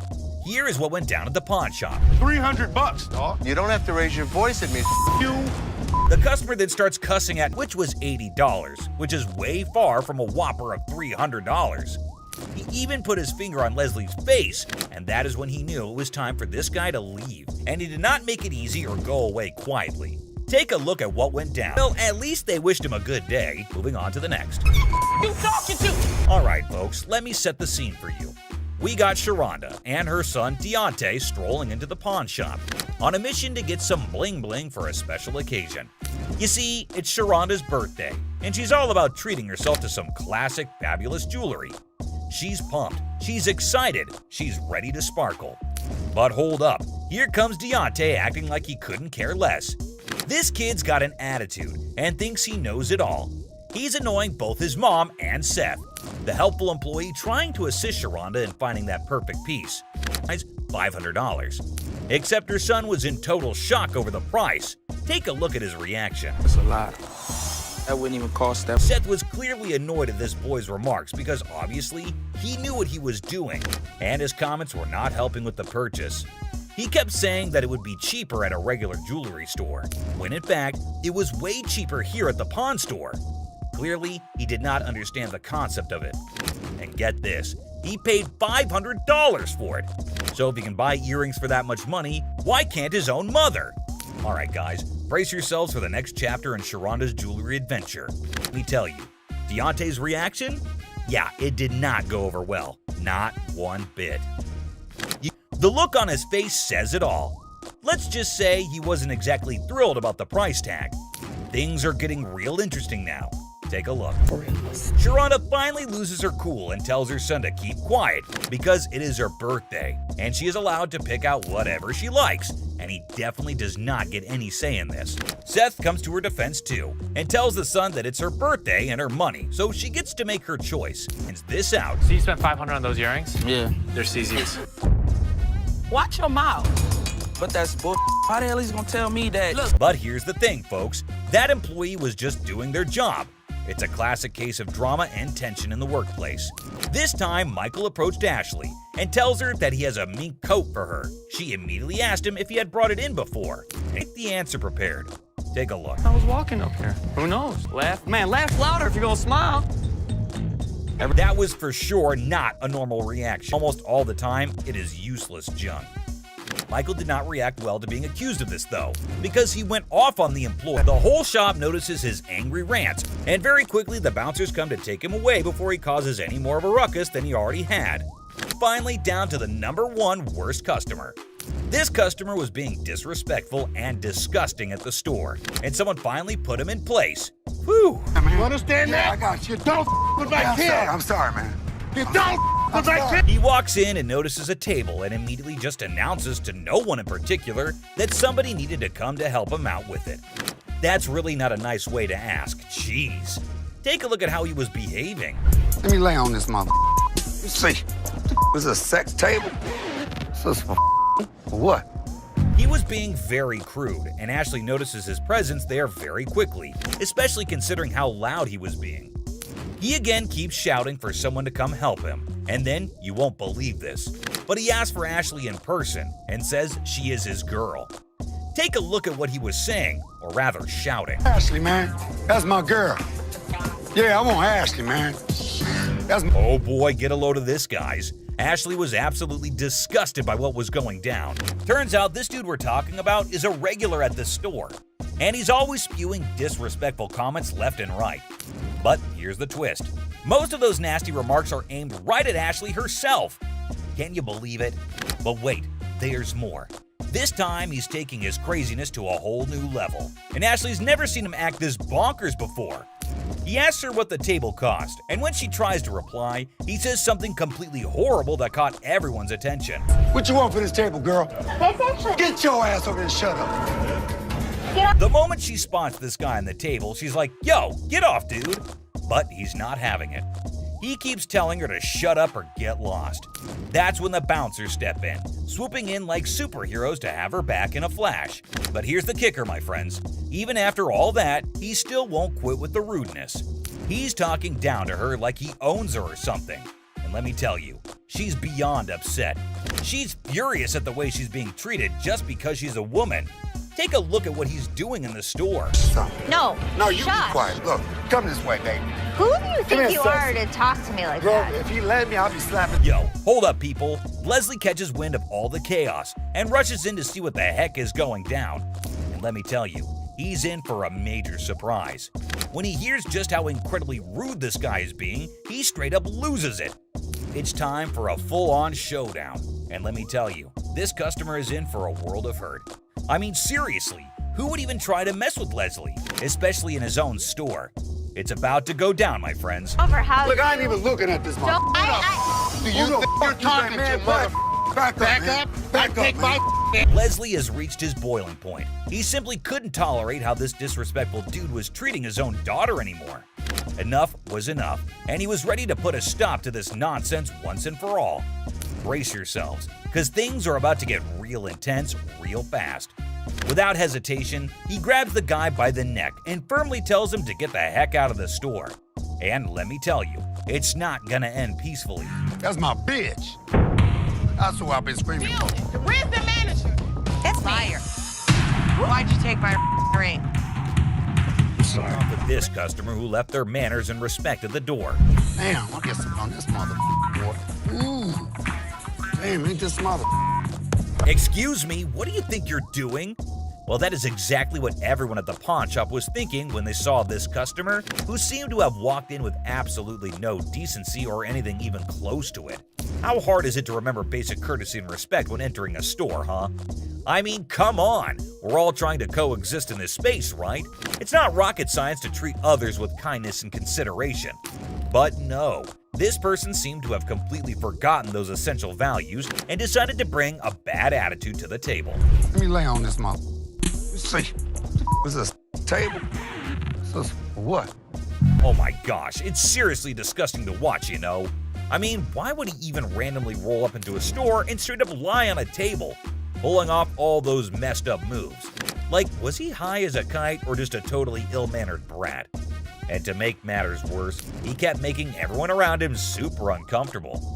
Just slapping the table like it's some kind of sick beat and making these loud, disturbing noises that were totally cringeworthy. It's like, can he not read the room and realize he's killing the vibe for everyone? Seriously, someone needs to step up and shut down his obnoxious behavior ASAP. The store staff or management better handle this situation and restore some peace, because no one should have to endure that level of disturbance. We all just want to chill and enjoy our shopping without being subjected to this hot mess. But the audacity of this dude just kept escalating. It's like he was on a mission to make Ashley's life a living nightmare. First, he forgot all manners and respect, and now he was taking it to a whole new level of creepiness. I mean, just take a look at this. Ashley, man, that's my girl. Yeah, I want Ashley, man. Continuously shouting for Ashley and proclaiming that he wants her, referring to her as my girl, is beyond unsettling.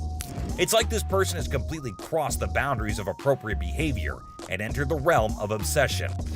Ashley must be feeling incredibly uncomfortable and disturbed by this individual's persistence and inappropriate actions. Nobody should have to endure such harassment, especially in a public setting like a store. It's a complete violation of personal space and boundaries. A bitch. That's what I've been screaming for. Come here. This is a sex table, baby, right? Get your ass. Whoa, hold up. I totally get your frustration and desire to take action in the face of such disrespectful behavior. It's infuriating to witness someone treating Ashley that way and continuously pushing her boundaries. Ashley repeatedly asked him to get off the bed. It's clear that she was trying to assert her boundaries and maintain a sense of order. However, he was being a total jerk to her. And seriously, to keep arguing and even resorting to calling her baby despite having a big hunk bodyguard right in front of him? That's just plain bold, if not downright foolish. It's like this person has zero respect for authority or understanding of consequences. But seriously, the audacity of this man to respond with such disgraceful and degrading statements. Let me, I'll be slapping that ass. Wow, that's beyond disrespectful. It's downright disgusting. Nobody should ever be subjected to such objectifying and offensive language. His remark reflects a complete lack of understanding of consent, respect, and basic human decency.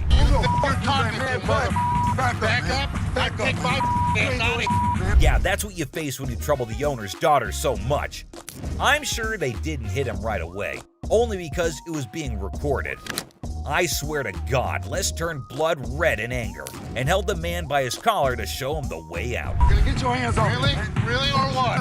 We go back, Disrespecting my daughter like that. Time to get out. Oh my goodness, the audacity of that man is absolutely mind-boggling. To openly utter such vulgar and disrespectful remarks in front of Les is beyond comprehension. It's utterly revolting and completely unacceptable. Fortunately, it seems like the tides turned swiftly, and he finally realized the gravity of his despicable actions. Perhaps he must have seen the imminent danger of facing severe consequences for his repulsive behavior. It's a relief that he had the sense to put a stop to his outrageous bullshit before things escalated further. Yeah, man. You understand that? I got you. Don't with my kid. I'm sorry. Don't with my kid. Sorry, Les. I'm sorry. It's moments like these that remind us of the importance of standing up against such inappropriate behavior and creating a safe environment for everyone. It's disheartening to hear that the man continued his offensive behavior even outside. It's truly a testament to Les's maturity and strength of character that he chose to turn his back on him. Sometimes, in the face of relentless negativity and impulses, the best response is to rise above and not let it affect our own well-being. As they say, dog's always gonna bark anyways. Those who thrive on spreading negativity and engaging in disrespectful behavior are often seeking attention or trying to provoke a reaction. By choosing to ignore him, Les demonstrated his resilience and refused to be dragged into his toxic cycle. This isn't the only time Ashley faced such abuse. This one woman went way out of her line, screaming and verbally abusing Ashley. Who's over you, ma'am? Me. It's somebody that's over you going to give me $500. No, not talking to me. This woman came in all generous and sweet, wanting to pawn her apparent iPad in exchange for $500 to bail her man. That's a red flag right there, ma'am. Anyways, when Ashley asked her how she estimated $500 to be the value, she was fumbling and gave a very lame reason. Because this is a new gig. So I should get gig? Yes. She clearly had no idea what it was. Don't worry, I won't leave you hanging wondering the same. It is an Asus transformer, not an iPad, and definitely not worth $500. And pawned items are sold at lower rates so that everyone has some profit. Ashley straight up returns it, but the customer gets pissed at this. She gets really loud and asks Ashley to get the manager. Funny, ma'am, she is the manager. She asks her to get someone above her because she needs that $500. To this, Ashley did the most savagely epic things of all times. She looked around with an air of confidence and said, "Me," asserting herself as the undeniable queen of the room. Oh boy, I bet that moment sent shockwaves through everyone's minds. It was a jaw-dropping, awe-inspiring move that showcased her unapologetic dominance. Talk about a mic drop moment. Ashley truly proved that she reigns supreme, leaving everyone in awe of her sheer badassery. So, I'm gonna ask you to leave. No! I'm not going out my way until you run me mine. Run me. First of all, her voice is bugging my ears so much. The rest of it is just her shouting how Ashley's a bitch, and kept cursing her while security shows her the way out. You don't know me! You don't know me! You do not know me! You threaten me? You're out. You're not. For the last time, good lord, someone please ask her to zip it. And I swear, my poor ears were begging for mercy. But you know what? Kudos to Ashley for taking charge and showing her the exit door. She didn't let anyone rain on her parade and swiftly dealt with the situation like a boss. The store probably let out a collective sigh of relief when she was gone. Dude, just picture the chaos that would go down if your wife found out that you're selling her ring for some sick bike parts. Like seriously, can you imagine? You'd better brace yourselves, cause those punches would be heading straight in your direction. No doubt about it. And there's this next customer who's legit stuck in that exact nightmare scenario. I kid you not. The way he's being treated here is absolutely brutal. It's like a horror show unfolding right before your eyes. Why'd you take my ring? You won't even believe the level of harshness this poor dude is enduring. Set it appraised, see how much it might be worth. Okay. I also wanted to know how much you guys would give me for her. Like as a pawn, and I paid. No way. That's one stunning piece for sure. But hold up. While Ashley was breaking down the pawn rules and laying out the options for getting the ring back, guess who decided to make an entrance? The original owner of the item, and trust me, she ain't looking too pleased about the whole situation. Talk about an unexpected twist, right? It's like the universe just decided to drop a bombshell right into the middle of this already intense moment. I can only imagine the mix of emotions and tension that must have filled the air at that very instant. Now, it's gonna take some excellent smooth talking and problem-solving skills to navigate this sticky predicament. Let's hope Ashley can handle this unexpected twist like the boss she is and help ease the tension in the room. Why'd you take my ring? Get bike parts? No. No way, dude. You can practically feel the heat radiating from her furious gaze. And honestly, can you blame her? Imagine finding out that your partner was about to pawn your precious ring without even giving you a heads up. All for some silly bike parts. That's a recipe for disaster right there. The sheer disbelief and anger in her eyes must have been off the charts. It's like a volcano of emotions just waiting to erupt. I can almost hear her thoughts screaming, "How could you even think of doing something like that behind my back?" And let me tell you, that kind of betrayal cuts deep. It's a breach of trust that takes some serious mending. But hey, maybe there's a chance for redemption here. If this dude's got any sense left in him, he better step up and start doing some major damage control. But man, it's gonna be a long and bumpy road to recovery. In the meantime, hang tight, my friend, because this roller coaster ride is far from over. Pump! punches him, and I am dumb. No doubt about it, that punch was a real knockout. And honestly, he had it coming. It was beyond immature and disrespectful for him to even think about pawning her ring without her consent. Talk about a major breach of trust and a surefire way to ignite a firestorm of frustration. But let me tell you, the way she unleashed those 2 punches, it was like a burst of pent-up anger and frustration exploding in the air. You could practically feel the intensity of her emotions in every swing. She wasn't holding anything back, that's for sure. I can only imagine how fed up she must have been. Sometimes emotions can manifest themselves in unexpected ways, and in this case, it was through a powerful punch. The woman asked Ashley to give her the ring back, and she asked for it quite furiously. Just give them the ring. All right. Thanks. Okay, hold up. Let's get the facts straight here. What Ashley did wasn't some mean girl behavior, alright? She was just trying to get some clarity, you know? She wanted the dude who brought in the item to speak up, but damn, he was in no position to do that at the moment. We can't really blame Ashley for wanting answers. She was just trying to figure out what the heck was going on. It's all about seeking the truth and making sense of the situation. But God forbid the lady was in no mood to talk. She just wanted to drag her man across the store and beat him up later at home. But hey, who knows? With some good communication and a bit of luck, maybe they can find a way to sort things out and make everyone at least somewhat happy. After all, in situations like these, finding a win-win solution is the ultimate goal. Well, he kinda deserves it. I hope he makes better decisions in the future. But Ashley is not the only one who had to deal with some crazy customers. Phone work. It's a simple question, does this? Picture this guy, all dressed up in his baggy clothes, trying to act all smart and cool. Classic, right? So he's claiming that he bought an iPhone from the store like 2 to 3 days ago. But now the camera isn't working and he's seriously ticked off about it. All he wants is a replacement phone. Simple as that. But hold up a sec. Did he bother to bring the receipt? That's the million-dollar question right there. Because you know, without that little piece of paper, it's gonna be a bit tricky to sort things out. I mean, come on, it's like buying a ticket to a concert and then trying to get in without showing it. No can do, my dude. Receipts are like the golden ticket when it comes to returns and replacements. They're proof that you actually bought the item legit and can claim your rights if something goes wrong. Now, assuming he actually did bring the receipt, then it shouldn't be a major issue to get him sorted out.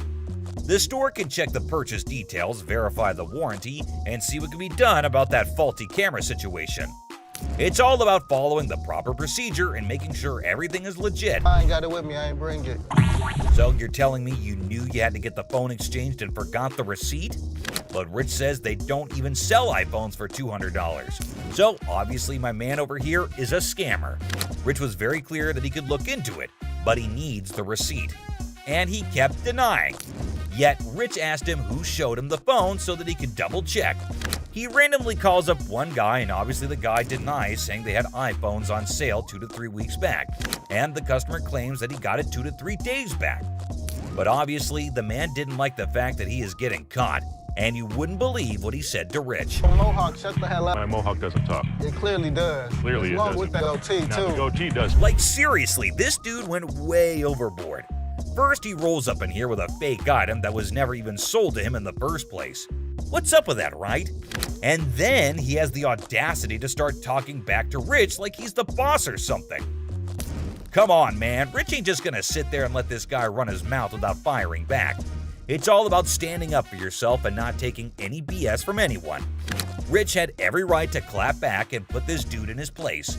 I mean, it's crazy how some people think they can just waltz in and cause a scene without any consequences. But nah, that's not how it works here. Okay, did that one work? Pull the things up over your ears a little because you clearly can't. No way, dude. Even while Big Joe was escorting him out, this guy had the nerve to keep shouting at Rich, trying to prove his point. Talk about audacity on another level. I mean, seriously, when you're already in a situation where you're being shown the door, you'd think common sense would kick in, and you just leave quietly. But no, not this guy. He just couldn't resist the urge to keep arguing and making a scene. It's like he thought he could still somehow win the argument or get his way by raising his voice. But let's be real here. Shouting isn't gonna magically make your point more valid. It's all about having a civilized conversation and respecting the boundaries. But man, I can only imagine the frustration and annoyance Rich must have felt having to bear all that unnecessary noise. Send me a picture of the receipt from your phone. Damn, my man Rich definitely got that one stitch on his head for a long, long time. You gotta be lucky I can't beat your man. Today, a real gem walked through those doors. This guy, I kid you not, strolls in without a single thing in his hands. The suspense is killing me. What on earth could he be after? Brace yourselves, because this one's about to blow your mind. So a guy comes in asking to tattoo their logo and get paid for it? Now, I won't sugarcoat it. This idea might come off as a tad bit idiotic, but hey, different strokes for different folks, am I right? I don't think that this guy was thinking through this. My dad wouldn't get it done, so why the would this guy get it done? Guess what? Ashley ain't exactly blown away by this whole thing and finds it pretty dumb if you ask me. Just when you start thinking he's all about giving props to the shop, it turns out he couldn't care less. You got any tattoos underneath? Holy moly. This dude means serious business, I tell you. Brace yourself for the mind-boggling price he's demanding for that tattoo. Well, I'm looking in the range for about $1,000. $1,000. Yeah. He is so crazy for that. Now we're in a bit of a pickle trying to figure out who the real idiot is, him or Les. I mean, this guy is practically selling himself here. Come on, Les, get your act together, buddy. He's gonna have a new tattoo. Wait, you wear a shirt, so you'd be covering it up. No, I wouldn't be covering up. I'd walk around. But here's the moment of truth. Did they strike a deal? Drum roll. Nope, not a chance. This dude wasn't willing to budge below $500 for the tattoo, which kind of makes sense, I guess. But Les wasn't about to cough up more than $250. $250. Can't do it. So hey, at least you didn't end up with that dumb tattoo, am I right? Now get ready for this next woman, cause it's about to get interesting.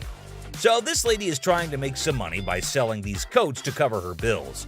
But honestly, the coats didn't look too great, and neither did her chewing. $415. Is that what you said? Well, I said $400 a piece. But Ashley was totally caught off guard by that. And seriously, the price is insane, don't you think? Now she's stepping in, offering some real prices. Let's see how the other person reacts to it. $40. No doubt that's absolutely hilarious. Now they're trying to haggle, but it's honestly gross and distracting when she chews like that. I mean, check out that silly behavior. How's that go? So the bodyguard is clearly here to kick her out, and you won't believe what she pulled off. That was just plain weird. But the next one is even weirder, believe me. And speaking of flirting, this next customer is on a whole new level. She's got a necklace in her possession, so she's not showing up empty-handed. But here's the twist. She's actually here for Ashley, or something else. Could it be her sneaky way of striking a deal with the pawn shop? She's got a good personality, and she's so sweet. Oh, snap. That's the thing, guys. A lot of people pull off scams like this. And let me tell you, the way this woman starts behaving with Ashley is just downright bizarre and idiotic. But hey, let's not waste any more time on the theatrics and get down to business, shall we? Can I look that up? Yeah, I got a price. I adore. Now Ashley's starting to feel a bit uneasy with this whole situation. It's not every day you encounter someone acting all creepy when you've never even met them before. And here's the kicker. This woman insists she's been here before. But wait till you hear what the system records actually reveal. And trust me, it's gonna be a shocker. I look her up in the system. She's never been here, right? I can't find her. Well, well, well. Are we really surprised here? This woman just can't seem to stop flirting with Ashley. But what really concerns him is her dishonesty. And let me tell you, her response to it is nothing short of idiotic, yet undeniably hilarious. We've got ourselves a real comedy act unfolding right in front of our eyes. So you lied to me? I do like you. No, you lied. Now, I can't help but wonder if she was just playing her cards to seal the deal, or if she genuinely had a thing for Ashley. Either way, she managed to strike a deal, and now she's out of Ashley's hair. Mission accomplished, I suppose. Now back at the pawn shop. And this time, we have a surprise because we've got a whole cast of characters in here today. Check out this lady starting off all cheerful and friendly, saying hi to the folks at the front desk. But out of nowhere, she does a complete 180 and turns ice cold. What's her deal?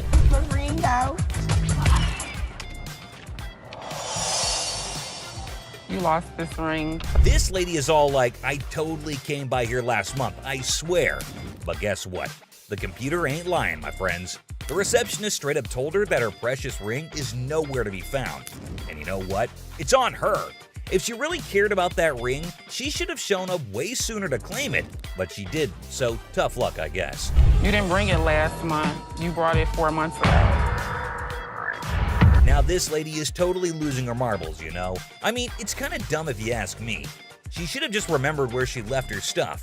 But no. Instead, she's going off like some chatty old grandma, non-stop yapping about it.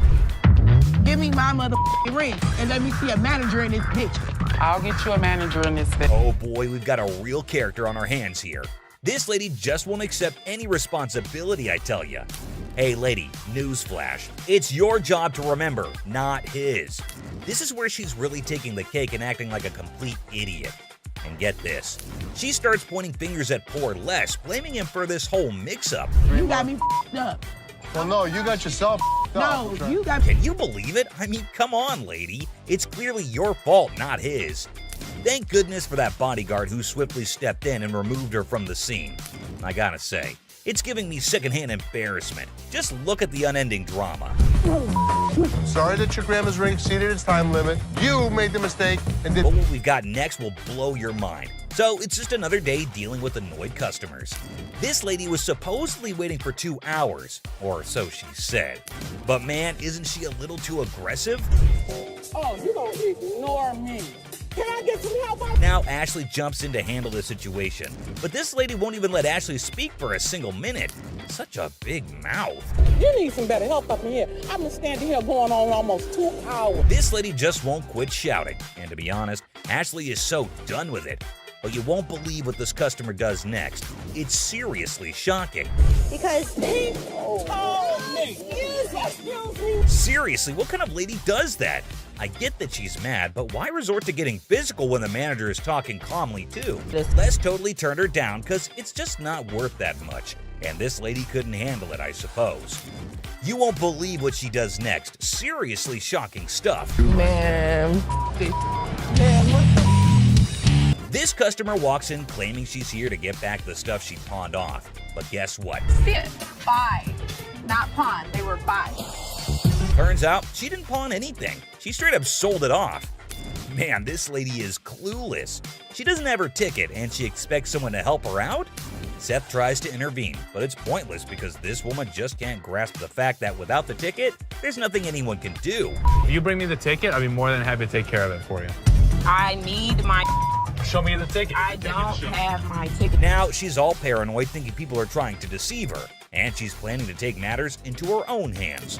Uh-oh, that can't end well. At this point, it's best to just walk away, lady. Phone call. A little phone call? Be up here to handle y'all Who you having? This lady is refusing to leave until her brother shows up to give the pawn shop owners a beating. How messed up is that? Seriously, this woman needs to just shut up. Better be ready. For what? Because my brother's gonna come up here and To do what? See that mother made me mess with the oh, man. What? Bro, what is you doing, man? Y'all, man. If you steal something, you're a thief. I mean, look up in the dictionary, that's what it means. Bad parenting. The pawn shop door swings open, and a furious mother charges in like a bull in a china shop, demanding to know if her daughter sold her precious ring here. How you gonna sit here and tell me? You told me you brought it here, right? Yeah. It best be here. I don't have it. Now what we gonna do? There's nothing What the I can hell do. we gonna do? Because I need my Nothing I can do. Don't I just have watch to my have her mother ID or I want my ring. Not a good impression anyway. To defuse the chaos, Ashley stepped up. Let's see if it helped or not. You took your grandma's ring. Yes. And you pawned it. When? The day before yesterday. Okay, so where's your ticket?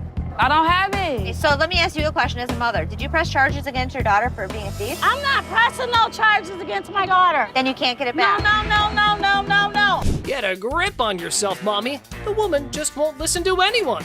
Man, where do such people come from? No wonder her daughter's acting the way she is. I came in here to try to resolve the situation. But yeah, you want to figure it out. No. Hey, get off him. You better figure out some way to get your mom's ring back. Watch when I get your ass home. Now see, now you got labeled as a thief. Coin thief. Ooh, there's a new player in the game. This fella's got a quarter that supposedly belonged to JFK when he got the axe. And guess who he's trying to sell it to? Les, of all people. This should be interesting. Need a second person to touch it, man. You see this, man? Who was the first? JFK, man. JFK? Hell yeah, I'm trying to get $30,000 for it, man. Really? Our friend here needs to know that he's trying to close a deal with the boss. Yup, the big cheese himself. You know what that means? You better have some answers ready. I don't think this guy even knows who the president is today. What year did they put Lincoln on the quarter? 67. Who's on a penny? Bill Clinton, whatever his damn name is.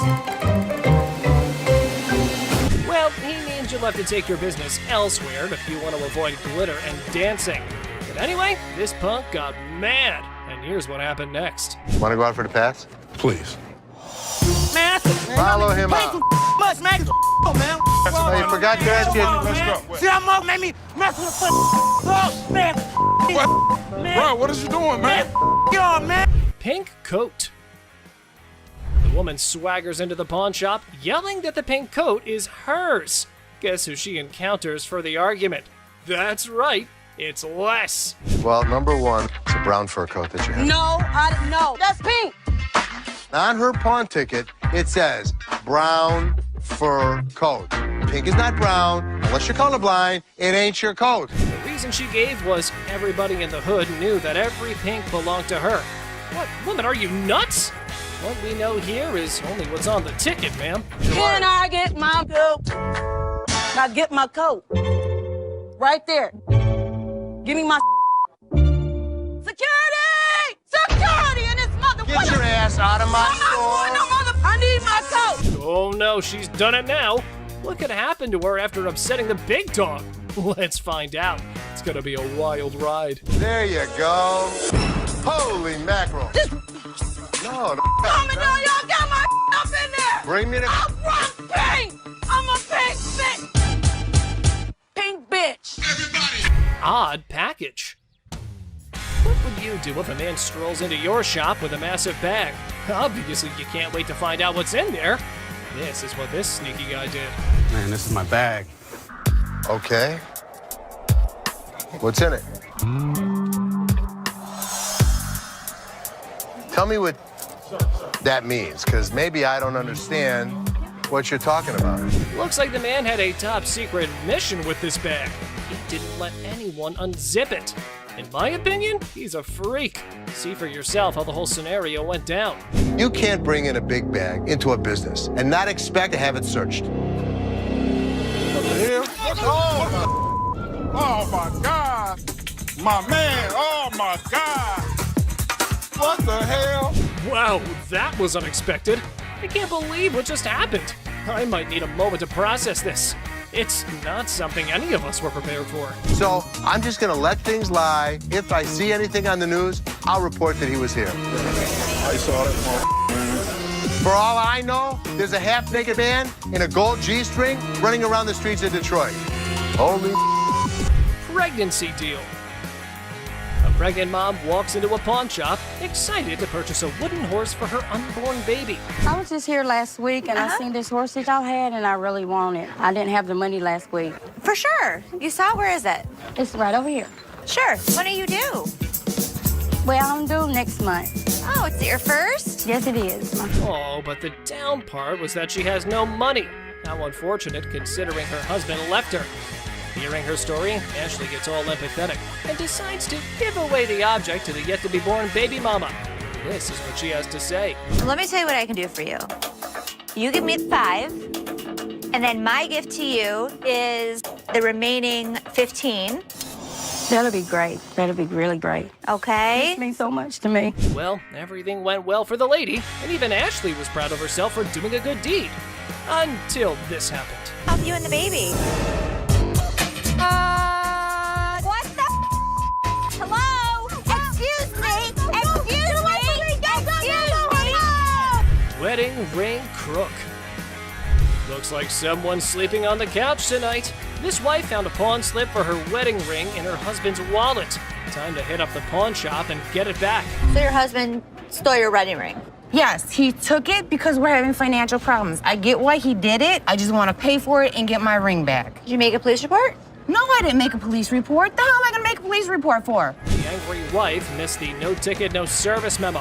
Ashley can only work with what she's got, lady. Don't shoot the messenger. Let me explain to you how this works. First of all, I don't just look up somebody's name and give you their information. I didn't ask you to give me the information. I asked you to look it up. How hard is that? You look it up in the computer, you take it, I pay for it, we leave. It's not that hard. Okay, I know it's not funny, but Ashley's solution was hilarious. Here's how she managed the situation.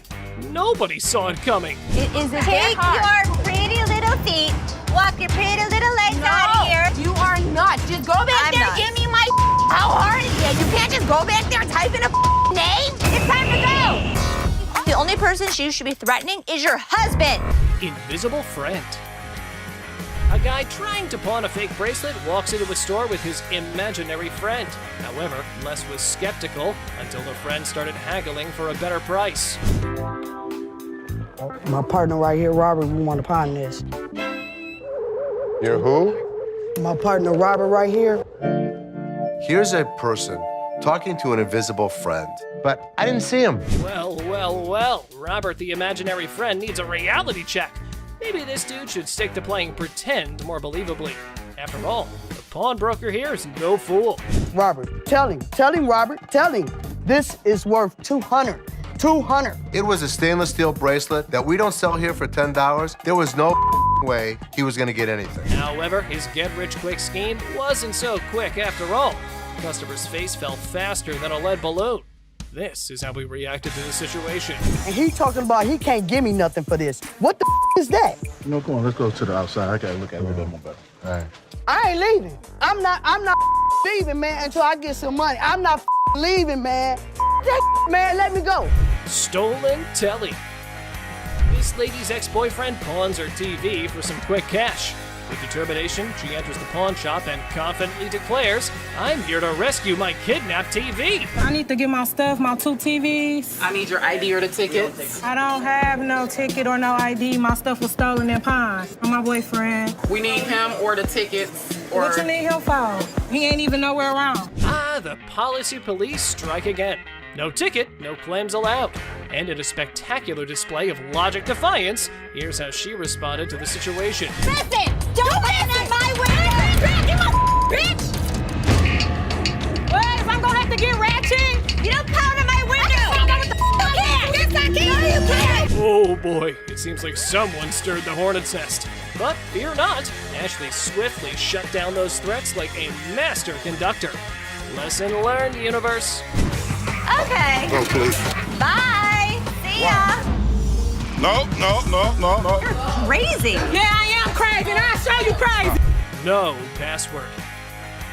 Oh boy, trying to pawn that laptop at the store, but conveniently forgetting your password? Suspicious much? Brace yourself for some dose of skeptical boss lady. You forgot the password. Yeah. How do you forget the when's the last time you used this? About a month ago. You forgot your password? Yeah. Try again. She didn't know how to get into this computer. She didn't know the password. She didn't know the username. Oh, so you didn't just find this laptop aimlessly wandering around in the wilderness and thought, hey, I should take this. I'm sure the lady was adamant that it's my laptop. How much did you want to get on this today? At least 165. How's 125 for you? No, I'm sorry, I can't do that. I need at least 165. I mean, I can't do 125. All right, I can do 150, and that's what I can do. Okay, can you do 165 or not?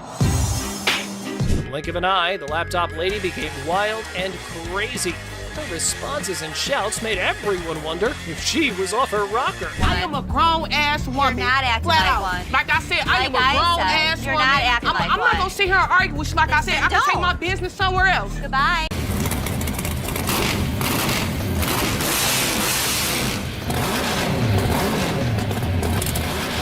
We have a deal! Well, online, these things go for $3,000. Actually, Silver Surfer was voted in the top 50 recognizable comic book heroes. Silver Surfer.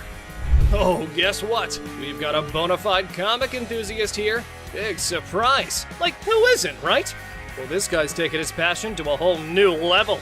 Feast your eyes on what he brings in. That's the Silver Surfer. Silver Surfer. Life size. Tell me about it. Well, this was a display for the Fantastic Four Rise of the Surfer movie. They made 1,500 of these, and plywood board. It is wrapped in a vac metal plastic wrap. Oh, what a shocker. It's a collector's item. But hold up emotions, people, because it's got a price tag.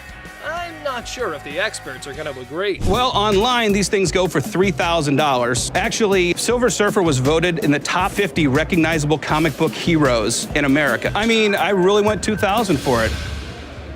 I am willing to buy this from you for $500. Hey, genius. If you're after that dream price, maybe hit up a comic store. Selling your treasure trove at a pawn shop? Yeah, real brainiac move here, buddy. 900 bucks. That's it. Think I'm gonna have to walk. All right, well, it was a pleasure. We're gonna go surfing on home. See you later. Custom-made electric chair. Folks, take a puff. We've witnessed all sorts of weirdness at the pawn shop, but this fella's cranked it up a notch. Check out his wild sell list. So tell us a little bit about him. We have Halloween retail stores. This is a custom-made electric chair. There's a whole show if you guys want to see it. Sure, go ahead, show us. Hell yeah! I'm really into this kind of thing. This might be the new feature at my house on Halloween. Oh, just what we all need. A bedside toy that screams Halloween 24/7. No biggie, except it's art, not like living in a slasher fic or anything. So we're looking to get about $8,000. Brand new, they're just above $9,000. And that makes a lot of sense. Right. Buy a used one that's 6 years old. Well, the cool thing about this one is that they don't make them like this anymore. You're right, they don't. The new ones are digital. Well, guys, Mr. Ambitious over here is dead set on this mystery item. Heaven knows what his grand plan is, but Les has a style for a bargain. Thank you very much for bringing Thank it you. in. We appreciate it. Damn it.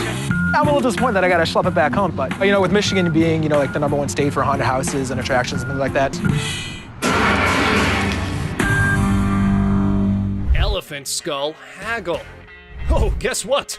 No fancy sofa, no blingy ring, and no one-of-a-kind car to pedal? No worries. How about you trade an elephant skull for some greens? Because that's normal, right? Skull of an elephant. Really? Very unusual. It's very unusual. My best friend had it, passed away, and I inherited this one. It's where the tusks were. I understand that. It came from Africa? Yeah, right. Well, I So- can promise you nobody has ever brought in an elephant skull, ever. That I can Little tell you. unique. Ever wondered where one finds a thing like that? Well, surprise, surprise, there's a thriving market for massive elephant skulls. Yeah, you heard it right. Skull heads. 1,000. That's as low as I'm gonna go. Let me talk to my elephant expert. Africans are buying now for $2,300 and the Asians are $1,900. The good part was, it's worth the money. There is a demand for elephant skulls, but I'll be damned if I'm giving it away. Okay, peeps. When Les locks onto something, prepare for a solar eclipse, because he's not releasing his grip.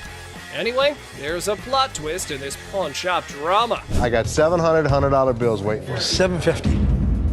$700. And if you think it's worth $50 for you to schlep it home, It isn't. Schlep it. It isn't. Schlep it. I'll give it to you for $7. You got a deal. Thank you very much. Thank Come you. right Thank over you. here. We'll Thank take you. care All of it. right. All right. Yeah. Mark, thank you. Bone rattler. Okay, people, the granddaddy of speed in the house. Ready to snatch up a drag racing car from the pawn shop? Who knew shuffleboard was just a warm-up? This guy is an expert. He knows all about drag racers. So does Jeff. Jeff is my jeweler, but he's much more knowledgeable with engines than I am. The guy that sold it to me said it cost him $85,000 to put it together. Probably clipping along at about 250 miles an hour. Fire this puppy up. I don't know how to start it. Gather around, youngsters. We got a drag racing sage here, boasting a mere 30 years under his belt. So the wisdom dump is here, as he schools the pawn shop owner. You know how to start him? Sure. I knew you did. How long have you been racing dragsters? For about 30 years. Oh. You ready for this? I'm ready when you are.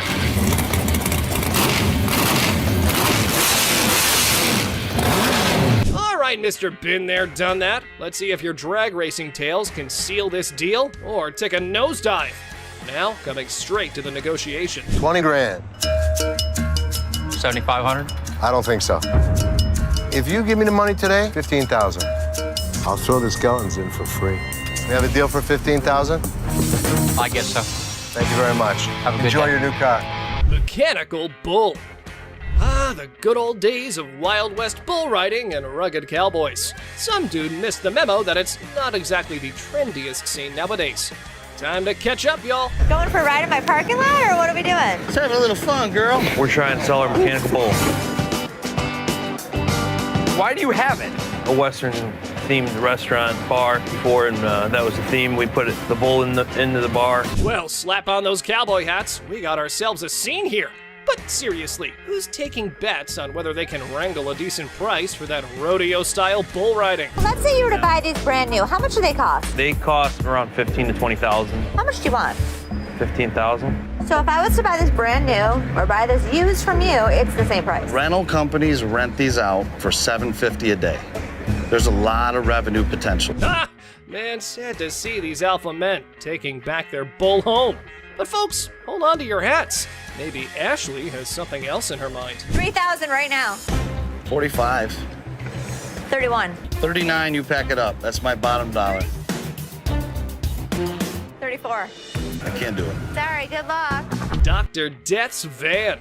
Step right up, viewers. You've heard of Dr. Death, but today's highlight is the van that spotlights as the ride for assisted suicides. Because nothing says vacation like a one-way ticket, right? This is a 1968 Volkswagen van owned by Dr. Death, Jack Kevorkian.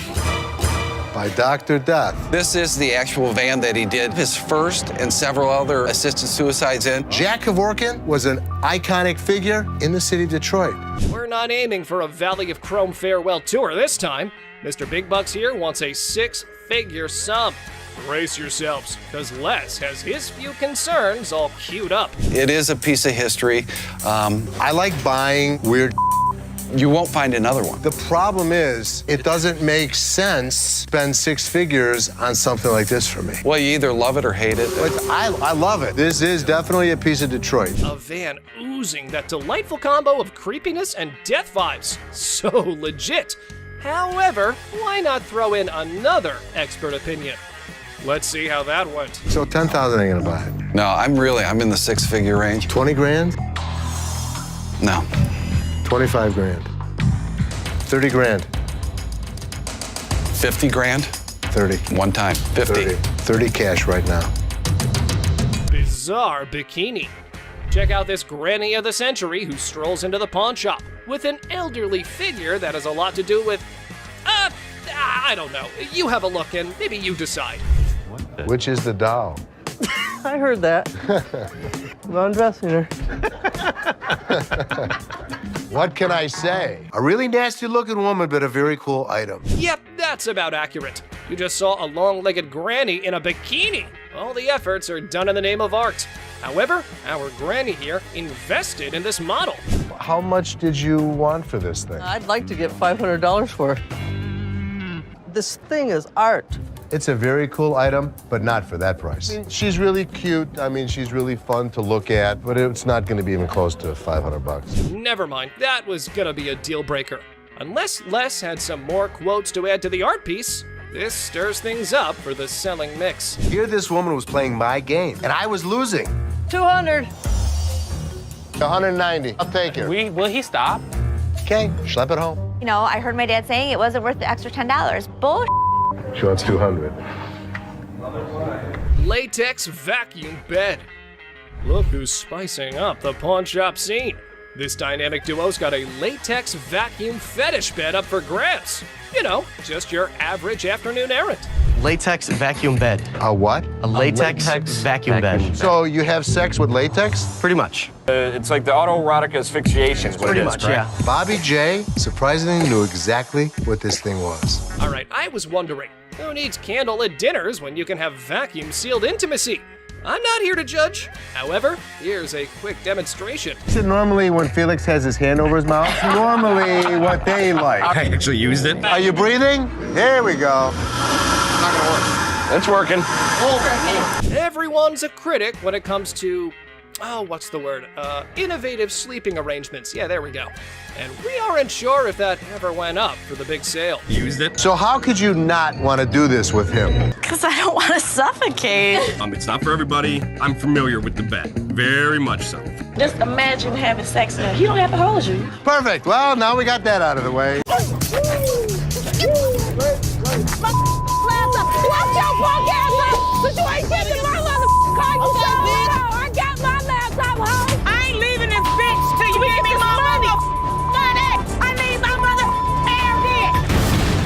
Time to go. No.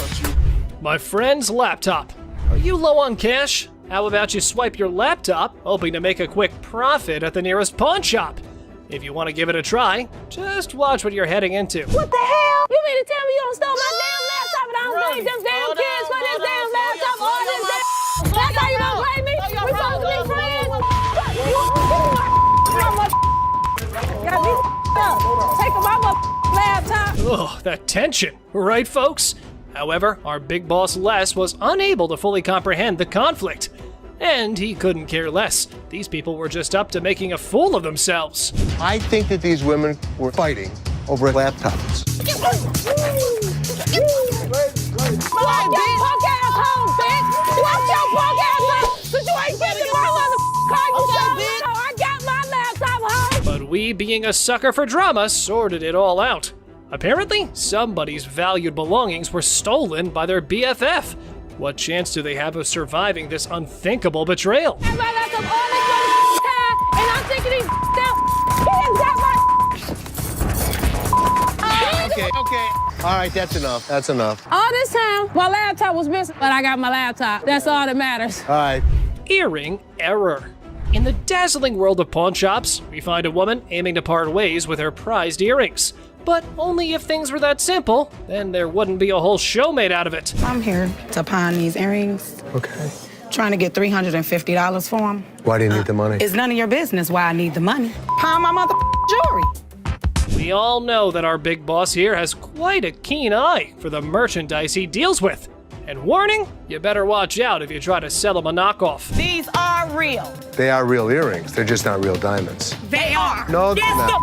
they are real. How the you gonna tell me just by looking at my that they not real? They're not real. As things were getting hot, the woman kept getting non-negotiable.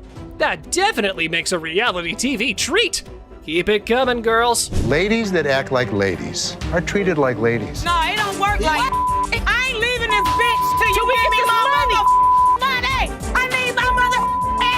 Time to go. Stubborn guy. Our Mr. Clumsy here managed to turn his girlfriend's car all wrecked up.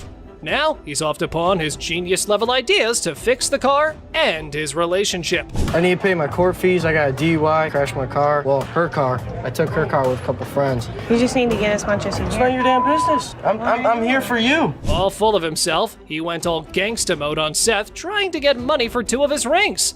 Did it work? Nope. However, things were about to get more annoying. What's the highest you'd go? $900. That's ridiculous. Tell him what it is. No, don't tell me what to do. Stop talking. Stand behind me. What's the problem? Tell her to stand behind me. This is men talking right now. Our boy's respect for his girlfriend shines through as the negotiations heat up. Hold on to your seat, because this encounter was a true lesson in having proper manners. Maybe we should just take the money.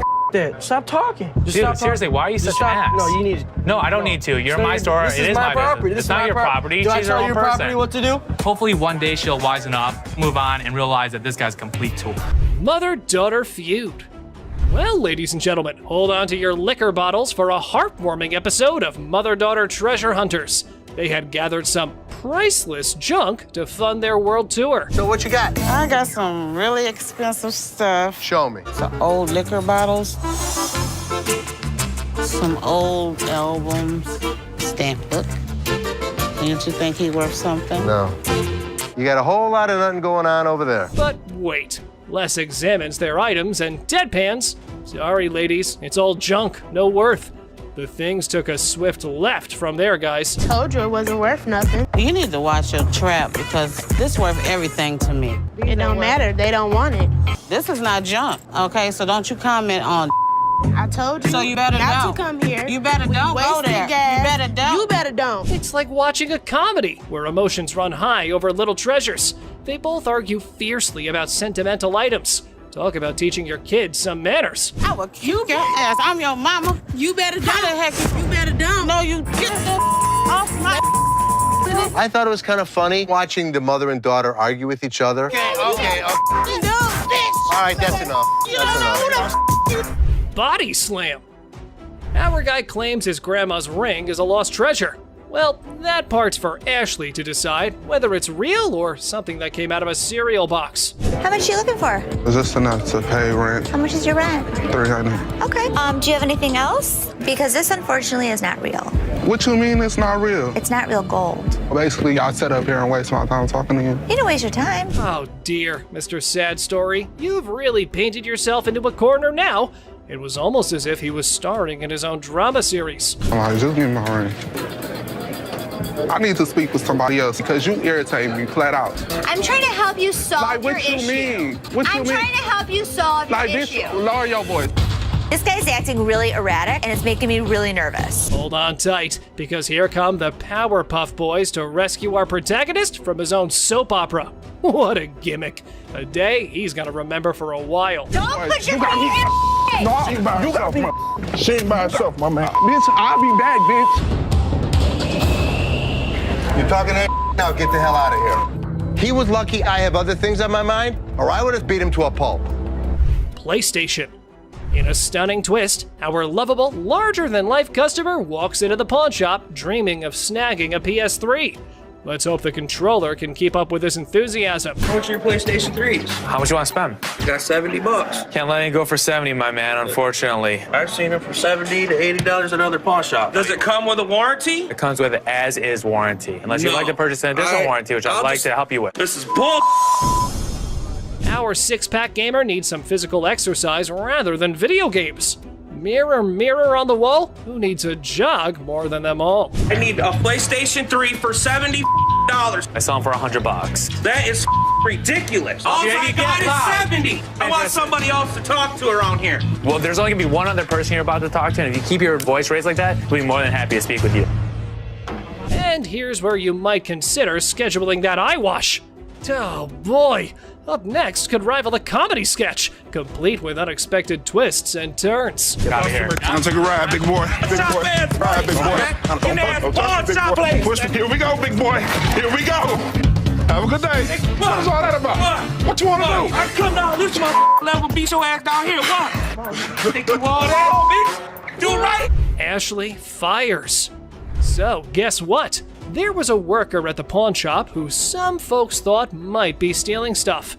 Ashley got wind of it and had a little investigation on her hands. You said you wanted to know if Tressa asked me to put anything else on the internet? Yeah? Well, she did. She did? Another watch. Are you kidding? Nope. I'll take care of it. Don't even put it on the internet. Okay. I have to check with Brian first to see if Tressa got permission to pull the watch from the display case. Right when Ashley was busy being a detective, the sneaky thief decided to drop in. What wonderful timing!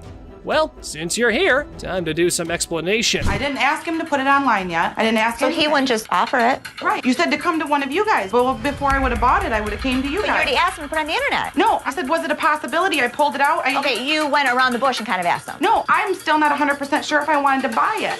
Alrighty then. You're going home because you were not hired to make CEO-level decisions. But wait, there has to be more about this situation. You're fired. Fine. That's fine. I said I wasn't even sure if I was going to. It's fine. I literally told everyone that you weren't as big of a bitch. I was wrong. Excuse me? Get the out of here. Get out of here. Let's fight. Another aspiring pawn shop star enters the scene, ready to sell his treasure. Grab your popcorn, folks. This show's just getting started. Yeah, man, I'm trying to see how much I can get for this. I'm trying to get at least $100 for it. $100? Yeah. I won't even be able to sell it for near that. So how much can you give me? $20? $20? The hell you mean? I'm more or less helping you than anything. Man, I'm gonna need more than $20 for this, man. Of course. They're giving you exactly what it's worth, aren't they? So just take the money and run. But anyway, here is how our man decides to handle the situation. I need my money. I understand. I'm gonna need at least $100 for this. You paid $200 for that, I overheard? Yeah, I mean... Really, you paid $200. I'll sell you like 4 of them. Why would I want to buy? I'm trying to get money for it. I've been waiting in this line for an hour. I need more than $20. Why is there more staff out here? Well, folks, things took a nosedive when our beloved Les decided to make an appearance. It was like wrestling mania at the pawn shop. Damn! What the you gonna do, old man? Who the you calling him? Really, mother? I got this. More than $20. Get out. Time to go. You. I've been waiting for an hour. Really? Me? You. Yes. Excuse me, anybody buying any Jerry from here? Don't get no more Jerry from here because this ain't good. Hey, Come on. I played this game before. I know this was a scam. You broke my trust, and because of that, Justin, you're fired. Replica. Oh boy. Get your wrists ready for this one. A man walks in with the Audemars Piguet watch, and Les was in all mood to get his hands on it. How about 6? 4,000. No, I don't think I can go that low. You want to meet in the middle? I'll go 4,500. No, I need to get the 5 out of it. Sorry. All right. Appreciate your time. 4,600. However, our pawn king did pull out these big bucks, but he was sure. Duh, he was. But hey, just wait, because Seth might have a different opinion. So let me check it out real quick. Oh. It's coming up counterfeit. Oh, bull. Oh, yeah? Look at it right here. It says do not purchase. It's a known counterfeit. What? Did our pawn maestro get scammed? Well, wait. They called a seller back in for another purchase to trap him down. Let's see how that goes. You mother coming into my store selling a that's not real. Here's the way it works. Either give me my money back or go to jail. I bought them, and now, I've got taken on them too. I believe you. I mean, I'll give you your money back. Unreal diamond.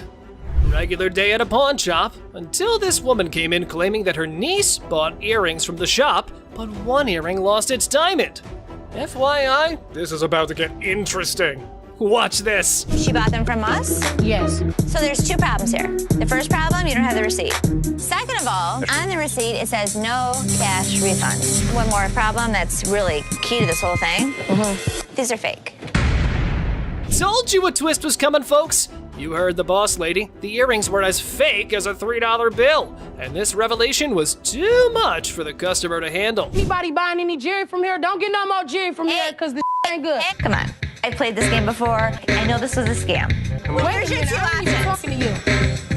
I don't I'm care. talking to him. I'm talking to you. Sir, can you give me my money? Can you give me a different pair of earrings? Anything. No. Oh, wait. Since both of them were like a car on rocket fuel, things escalated rapidly.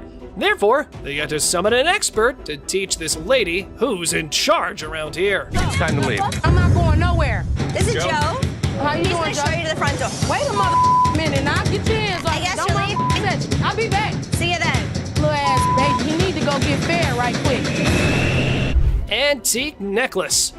A man strolls in claiming an antique necklace. Now he faces the daunting What you looking at? laptop room. Big Boss Les randomly stumbled upon a screwdriver by the laptop storage room. Turns out someone's been making off with pricey merchandise. Oh boy, I don't like the sound of that. I go in the back and I see this screwdriver next to the laptop room. Explain that. I caught Justin just the other day breaking into the laptop room trying to get a laptop. You didn't fire his ass I that told him minute? next time I catch him doing it, I was gonna fire him. Let's call his ass out. Uh-oh, looks like someone's in trouble. Les decides to call a meeting with staff to unmask the mystery thief. And for a reminder of how tough things can be for everyone. Randy, as running this back, tell me what the is going on with this door. When we needed to get in that room, I didn't have the keys. I needed to get in there to get that laptop, so I just went in there and got over. But you have permission to go in there no matter how you get in there, you have permission. Am I correct? Do you? Well, ladies and gentlemen, Justin's in the hot seat now. The trigger's been pulled his way, and it's decision time. Will he take the bullet or do some fancy dodging? Here it is. Did you steal anything? No, I would never steal anything. It's just to do my job. When I'll ask Rodney for the key, and Rodney doesn't show up to get this laptop, that manager that I asked didn't come get the laptop, so I'll just... What the excuse is? You broke my trust, and because of that, Justin, you're fired. Tiffany watch.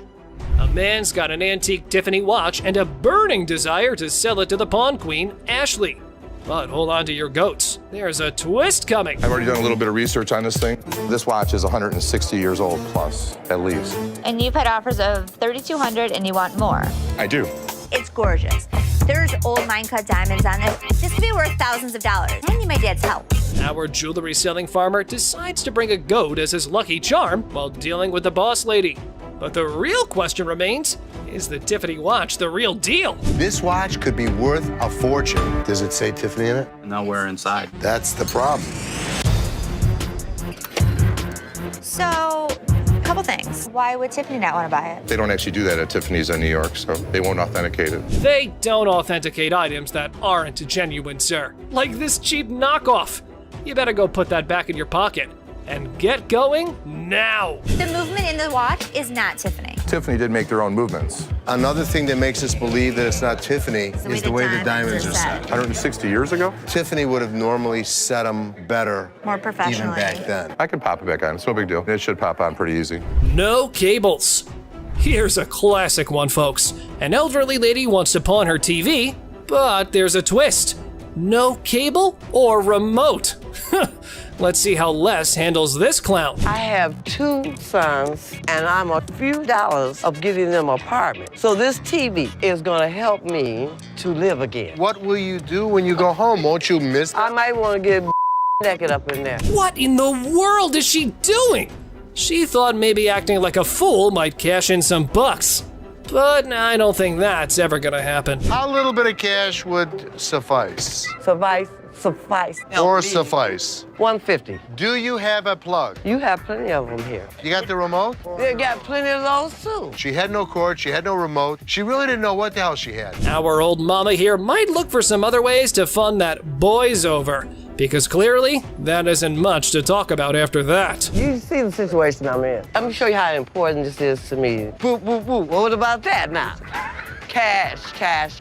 How about 25 bucks? 150, like I said. 25. You can't do nothing for me. Yeah, I can. 25 bucks. No, we can't go for that one. PS3.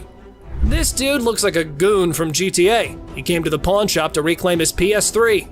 I know, folks. The description of the man makes the whole scene more interesting. I'm just trying to get my I got a brand new PlayStation 3 up in this bitch. You know what it is. Let me just get my in the line like everybody else. I'm just saying, I've been standing. Stop yelling. What the are you yelling I'm just saying, I want you to be able to hear me through this window. That's kind even. Give your slip, get your item, and get out, bro. But wait, there is a twist we all been waiting for from our protagonist. This ain't mine. This the wrong one right here. This is, I don't know who it is. It ain't mine. I mean, check this. Look, mine's brand new out the box. What is this? Yours. The minute he brought it in, we bagged it and labeled it. Oh man, why do they always have to threaten the old man when things can be sorted through negotiation? But anyway, here's the inevitable. Hey, get your hands up off me, big fella. Straight the up, boy. Get your hands off of me right now. I swear to God, if y'all don't give me my PlayStation, I'll call 30 goons up here right now. Call him. I'll call 30, 40 goons up here right now. Call him. Meet my lawyer. A woman storms into the pawn shop, swearing their diamond earring and turning her ear green. And guess who's with her? A lawyer, no less. I look at his earring that he says is turning his ear green, and it's a fake diamond with a fake metal. This is not the correct earring for the receipt. I got my lawyer with me. This is wrong. Oh dear, Miss Drama, it's not that simple. Your slip doesn't quite match the description, so getting that refund might be trickier than you thought. Would you like to meet my attorney? I want my money. My attorney will escort you out. You better not put his hand on me. Then you better turn around with your 2 legs and walk out yourself. I'm not walking nowhere. Want to bet? Well, lady, it was time for you and your mannequin of a lawyer to walk out the store, while keeping your respect where it belongs. You don't just tell me what to do. Get out. Yeah, you know, took my money, just sold me a gold earring, got my ear turning color. I don't care if he had 10 lawyers in here because we didn't make his ear green. It's just a scam. Miss, I'm on the phone, okay? You respect my privacy a little bit and step back if you're a little too close. Hey, give me a time for. Oh, man! Man, why you break that, man? I did not drop it on accident, man. I didn't break it. I thought it was you, man. Oh, that's good. Nice and have that. Where's Nikki? The lady has arrived at the pawn shop saying one of the workers valued her earrings, and now she's just demanding the estimated price. What a mind wreck, I gotta say. Who'd you talk to? Nicole? Over the phone. Yes, But ma'am. we don't see them over the phone. She is lying. Can I see your merchandise while I'm at work and while you're sitting in your living room? You need to come in, you need to evaluate your earrings, we need to test them. Where Nikki at? Nikki. Nicole. Ashley, ever the detective, was in suspicion mode, attempting to dissect the situation. However, the customer's reaction swiftly threw a wrench into her gears. Listen, it's real diamonds. All I know is I need my 400. I'm looking at the diamonds, and I know right off the bat the weight is just not gonna make it. I can do 185. So what you're saying is you're not gonna give me that $400, right? No, I'm not. And you're not gonna come in here demanding money from me. Yes, I am, because that's what I called for. Well, it appears our lady has raised some eyebrows about her sanity. The idea of consulting Nikki to identify this loudmouth was now on the table. Where this bitch at? Excuse me, this is Nikki, and Nikki, she claims she talked to you at 10 o'clock this morning. I don't even know her. I need my money right now. She was very confused, but I know one thing for certain. Nana needed to go. Phone call lady. This one time, an elderly woman disrupted the quiet at the pawn shop with her booming phone conversation. Oh boy! To Ashley, her voice was nothing more than a symphony of annoyance. You ain't supposed to be talking to me like that either. Who the hell you think you talking to? No, I'm talking to you. Ma'am? You know what? You know what? Ma'am? You know what? Excuse me, I'm on the phone. I know, but You know- No, I'm not. Hold on. Miss, I'm on the phone, okay? Can you respect my privacy a little bit and step back if you're a little too close? What's the matter with you, lady? You're in a public place. This ain't your backyard. You better keep your volume down or take your business elsewhere.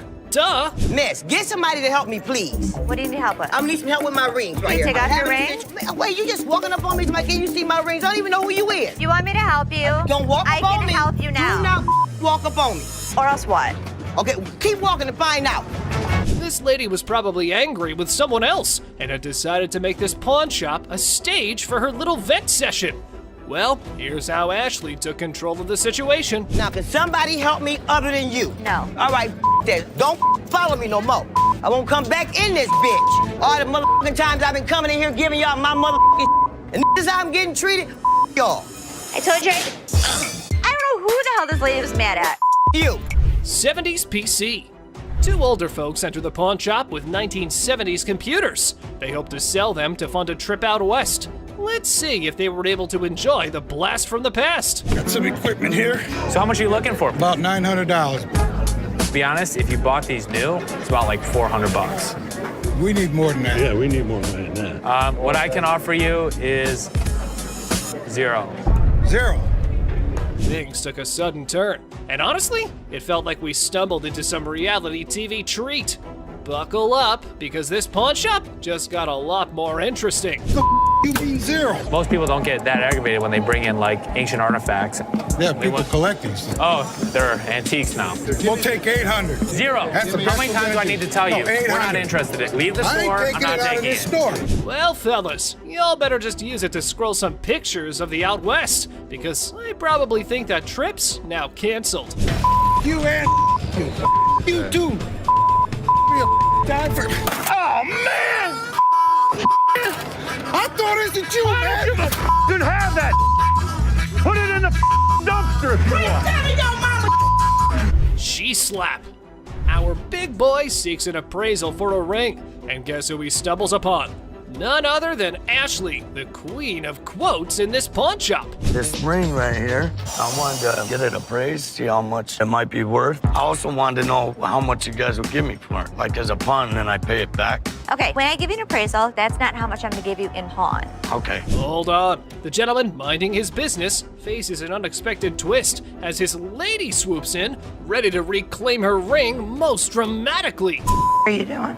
He wanted an appraisal on this ring. On my ring? Why'd you take my ring? Well, I wanted to see how much it was worth. Bull. You're a liar.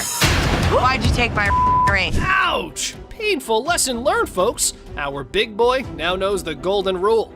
Never pawn your wife's ring without her permission. Priceless wisdom, I must say. Sorry.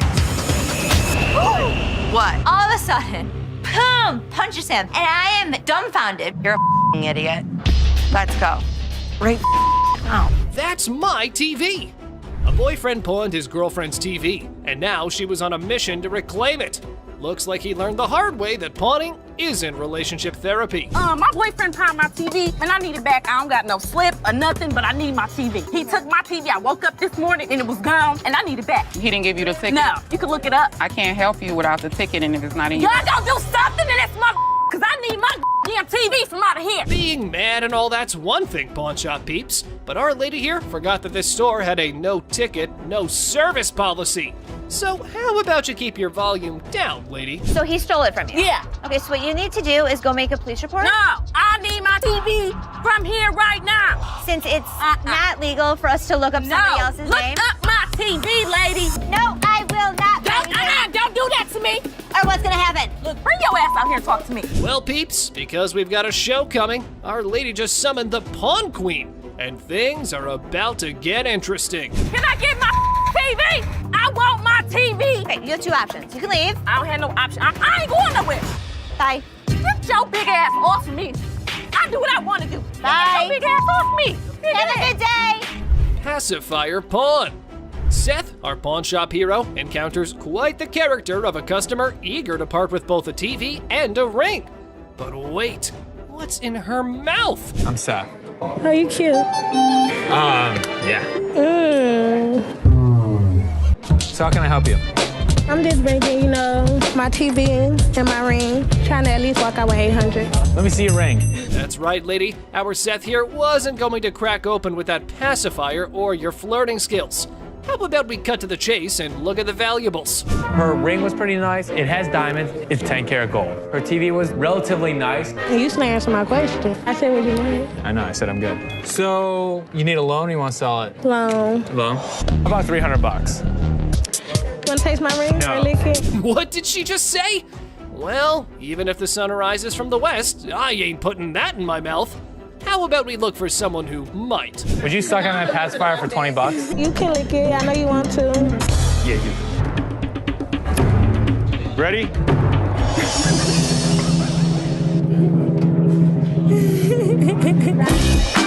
Push fight. Two buddies square off in a pawn shop brawl over one friend's attempt to pawn the other's beloved PlayStation without permission.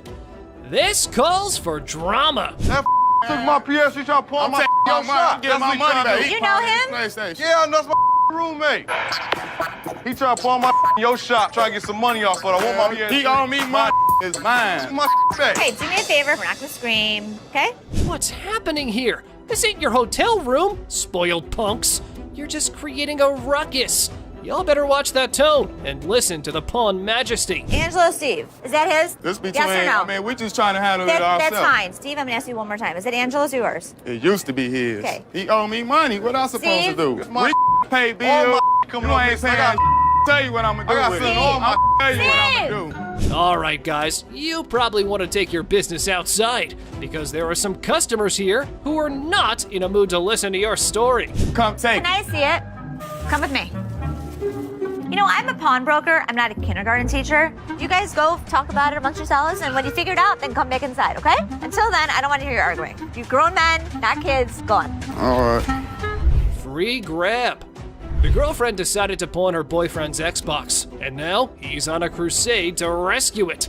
Lesson learned, right?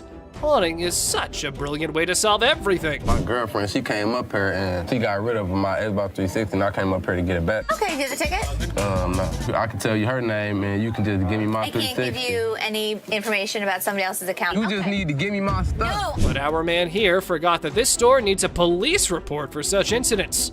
So how about you keep your volume down, gamer? Instead, this is what he does. Can I just have my...